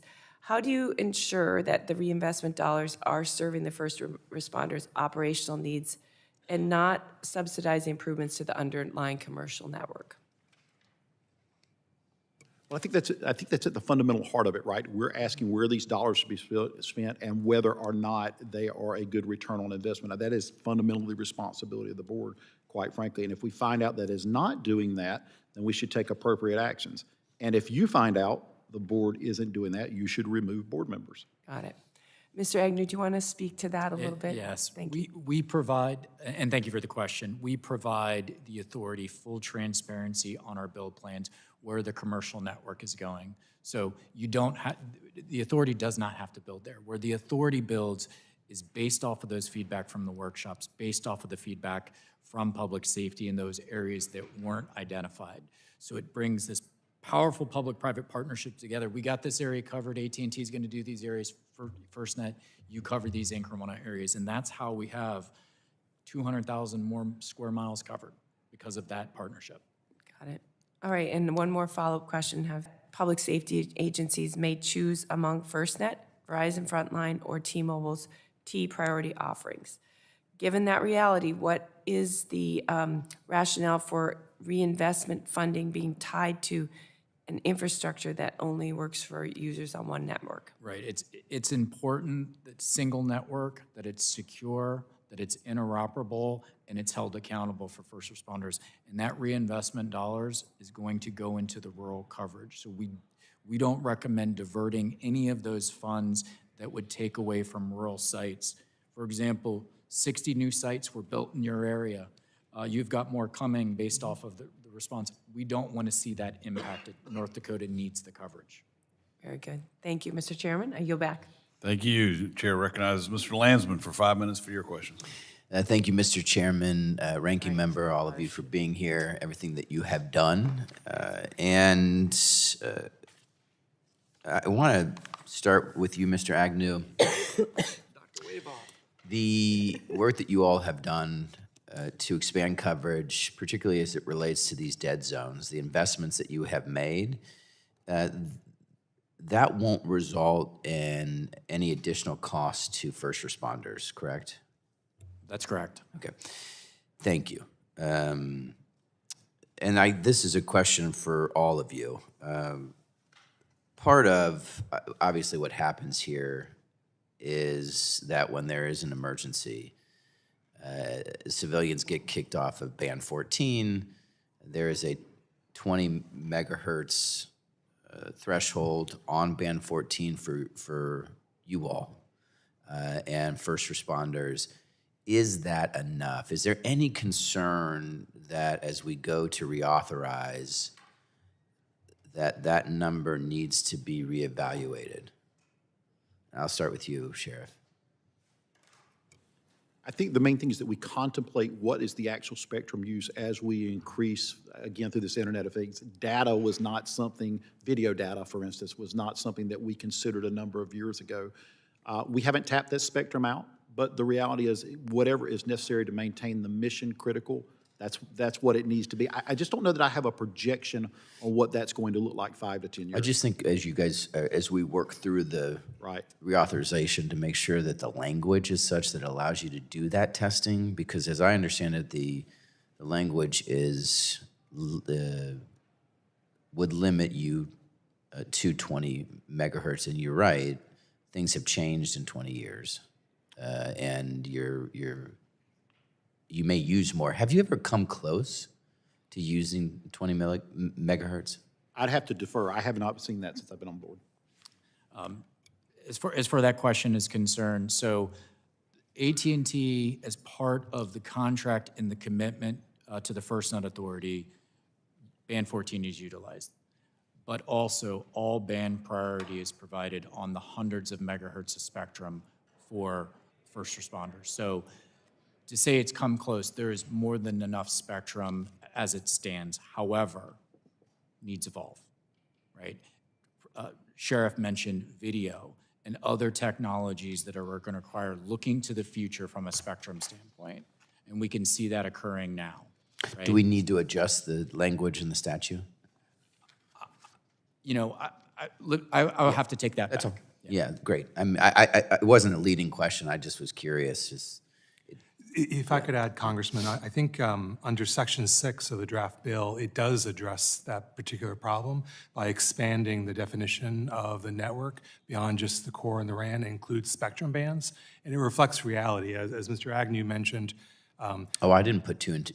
Yeah, I do remember that, but I didn't put that together. Right, Yeah, and I think particularly as 5G is predominant and we move into 6G, FirstNet Authority is going to need access to other bands that AT&T has available. So you feel like that's the fix, or that covers you? I think having the authority to get access to those AT&T bands that makes is sense. important, and I think this definition does that, sir. Last question, Sheriff. 2042, contracts up. We've made a $15 billion investment as taxpayers. What do we own?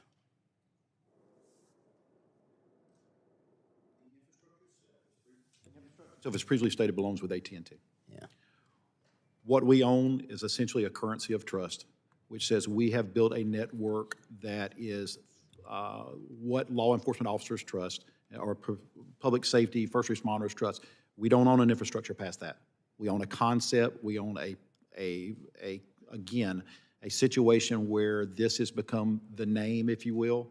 I actually am afraid of a day that we look at not having one provider, because I think there is a risk. I'm going to be honest with you. From my standpoint, I know that our job is to hold AT&T responsible, right?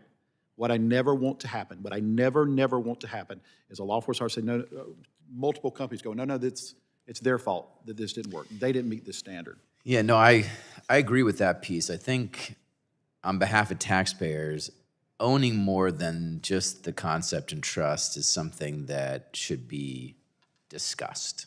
And I suspect AT&T would be, eager to have that conversation just because, well, I ran out of time. Sorry, I didn't mean to put you on the spot, but I think it is important as we work to reauthorize. Thank you, I yield back. Thanks. I'll allow Mr. Agnew to respond if you want to. No, we can get back. Okay, thank you. Chair now recognizes Representative Houchin for 5 minutes for her question. Thank you, Chairman Hudson, Ranking Member Matsui, and the witnesses for your testimony. FirstNet exists because on September 11th, first responders ran toward danger with communications that were fragmented, incompatible, and overwhelmed. Congress created FirstNet to make sure that never happens again. And since then, FirstNet has come a long way. With the nationwide build-out, adoption is broad, including in my state in Indiana, and the network is evolving and working on more modernization efforts. But today's hearing isn't about just patting ourselves on the back for the good work that we've done to get this far. It is about ensuring that public safety communications are not just proven on their best days, but their worst days. And that governance and accountability behind the system have to be equally reliable. Over the summer, I met with first responders in Ripley County, Indiana, who spoke directly about why FirstNet matters. When communications are reliable and interoperable, they can share information faster, coordinate resources more effectively, and keep both first responders and the public safer. The Ripley County Sheriff's Department has since sent a letter of support, supporting FirstNet reauthorizations and emphasizing that FirstNet has been a vital and reliable partner that improves officer safety and operational effectiveness during emergencies. Mr. Chairman, I'd like to request unanimous consent to submit that letter for the record. Without objection, so ruled.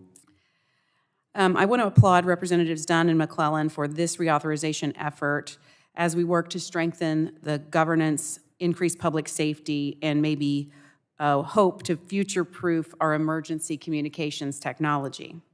There have been, I think, some concerns over the future of FirstNet that I just wanted to particularly ask Mr. Agnew.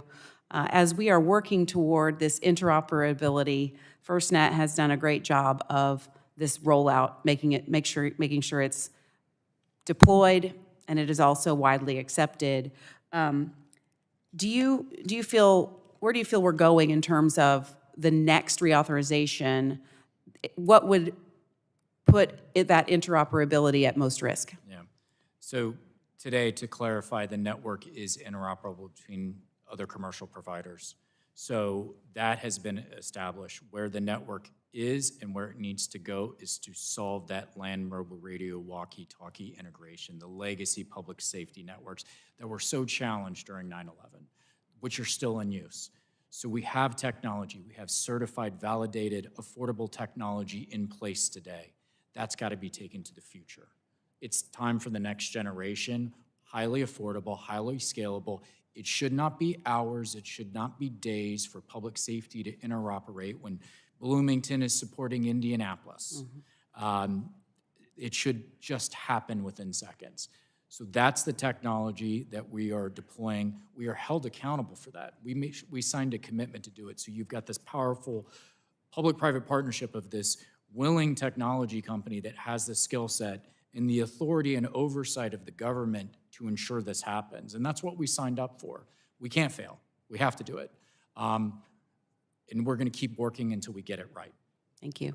Sheriff Adkinson, the same kind of question to you. What do you see are the challenges that we should be paying attention to in terms of interoperability, making sure that everybody can communicate with one another moving forward in the next generation of FirstNet? I think the rate at which things are changing, the advancements in the expectations of the public is in regard to things like video, in regards to all the different devices that are required. We need to make sure that we set standards of what is acceptable and what is the performance measures that we're trying to get. You know, we're talking about G. A G is about every 10 years, I think, before they replace them. So we're talking 5, but really we're starting to think 6, right? And what I don't want to do is for public safety to fall to the lowest common denominator. And so I want us to be constantly striving toward what is the best level of service that we can get provided. Thank you. As I conclude here, I just want to note that FirstNet has made real progress. The trust in the network does depend on how things perform under stress, how it's governed when problems arise. So with the sunset approaching, I look forward to continuing to work together for ensuring that this network is resilient and ready for the next generation. Thank you. Thank you. The chair now recognizes Mr. Joyce for 5 minutes for your questions. Thank you, Chairman Hudson and Ranking Member Matsui, for allowing me to join this important hearing. From the Gettysburg battlefields in Adams County to close to the Flight 93 Memorial in Somerset County, I am honored to represent a district that includes expansive rural territories. Unfortunately, geographic barriers create challenges for law enforcement and first responders. We saw that during 9/11. FirstNet's important work to improve public safety across the entire United States gives law enforcement and first responders a necessary tool to operate seamlessly during these times of crisis. And it is essential that the FirstNet network is built out in a way that prioritizes rural areas that are underserved and so often overlooked. More than 2,100 agencies in Pennsylvania, representing thousands of FirstNet connections. This is the district that I represent. And a new cell tower was unveiled by FirstNet and AT&T in Huntington County in 2022. I was proud to be there for that event. This marked an important development in expanding access to rural broadband infrastructure. However, over the years, it has become difficult and increasingly clear that FirstNet's ability to share the tracking of FirstNet's build-out and the progress has been not very transparent to many of those of us who are concerned about that. And as we know, the contract between AT&T and the federal government that determines the milestones for rural build-out is a private one. The build-out data itself is also private. Congress must exercise oversight of FirstNet to ensure that complete and timely build-out is taking place, especially in rural areas that need coverage desperately. Mr. Agnew, can you describe the rural build-out milestones that FirstNet adheres to? Right, we were required to build out 15% increase in rural build-out. We partnered with dozens of rural providers and built over 2,000 sites. We continue to partner with those rural providers to continue to expand. Just to kind of take you through a journey, when the network was launched in 2017, the network coverage was 2.5 million square miles. As in my testimony, I said it is nearly 3 million square miles. That is 500,000 square miles, two sizes of the Texas. Majority of that deployment has been in the rural areas. Now, there is still more to go, and with the investment. How can we track where that build-out in rural areas has Great question. That's a great question. So during the coverage workshops, it exposes where the network has gone and where the network is going. We also work individually with each agency to expose that and see exactly where the build plan is, as well as they have their network status tool that they can look real time at any moment to see where their network is going. Mr. Dame, earlier in this hearing, it was stated that NTIA has made the FirstNet contract available to this subcommittee. The contract has unfortunately been difficult to retrieve. Can you commit to sending the FirstNet contract to this subcommittee by the end of next week, Friday, February 13th? Yes. Thank you. It is essential that Congress reauthorizes FirstNet's authority prior to its expiration. The future of public safety depends on it. The rural communities that I represent depend on it. As we evaluate how to move forward, we must do so with transparency. We must do so with accountability and oversight at the forefront. We must be able to see the data to make sure that our rural communities are being prioritized in FirstNet's build-out, and that the rural milestones in the contract are both adequate and being adhered to. Again, I thank you, Chairman Hudson, for allowing me to participate in this hearing, and I yield the remainder of my time. Thank you. And the chair now recognizes Mr. Kane for 5 minutes for your questions. Thank you, Mr. Chairman. And thank you to our witnesses for being here today. And thanks as well to those who are here in uniform for your extraordinary public service. This hearing is an important opportunity to examine the FirstNet framework and build on the successful, now industry standard model to ensure dynamic, reliable, and forward-looking public safety communications over the course of the next decade. And I agree with many of the statements that have already been made by the importance of clarity, precision, and robust oversight in FirstNet. Nothing less will suffice for first responders and the challenges that they face daily. I am committed to continue to work to ensure that first responders have a seat at the table, whether through ensuring access to cutting-edge preempted communication by reauthorizing FirstNet, or by ensuring that their existing systems remain accessible, interoperable, and reliable for as long as they are needed. Reauthorizing FirstNet is an important step in continuing to fully implement lessons learned from the past to the tragedies of 9/11 that impacted so many families in New Jersey, impacted so many families across this country, will never, ever happen again. Sheriff Atkinson, what do you think is the right metric for determining whether FirstNet is fulfilling its statutory mandate? And if needed, how can Congress improve accountability to fulfilling this mandate in a reauthorization? I think my take on this is there needs to be these indices that show a continued level to build out and coverage enhancement each year. I think they should be provided in a manner that is readily available to Congress, in a manner that you can see what has been built, where they're at, and I think it should be provided by the authority on that basis. Those are things that we have. Those are things that we can do. I think we need to set what are realistic expectations about when and how rural build-out should happen so that you know in advance. I think that is part of the problem from my standpoint, is you've heard various members today say, hey, my constituents, my district, where are we at? I don't always know 2 and 3 years in the future, but we certainly have some idea what is coming next. Let's be open about that. Let's be realistic about that, and let's set expectations that the public can understand. Let's be transparent about it. Okay. Mr. Agnew,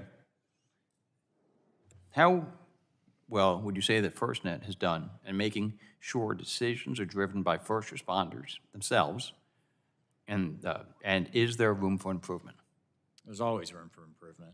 This is public safety's network. It has to continually improve over the next 17 years.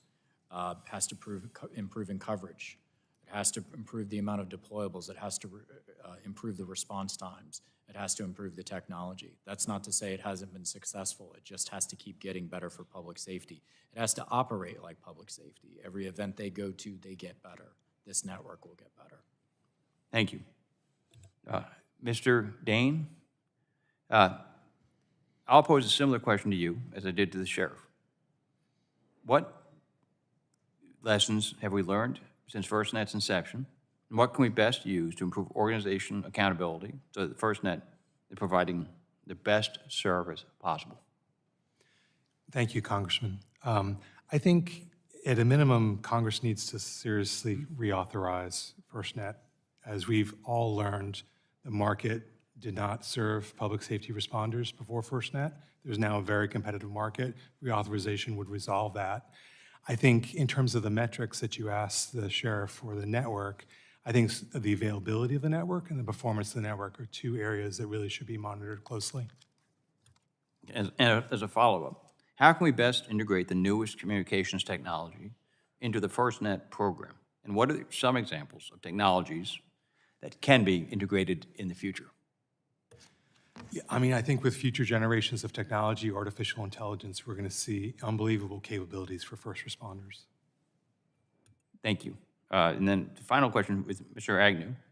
When we talk about interoperability, what options are available to first responders for interoperability with their existing hardware, including land mobile radios? So currently, commercial networks are interoperable with FirstNet.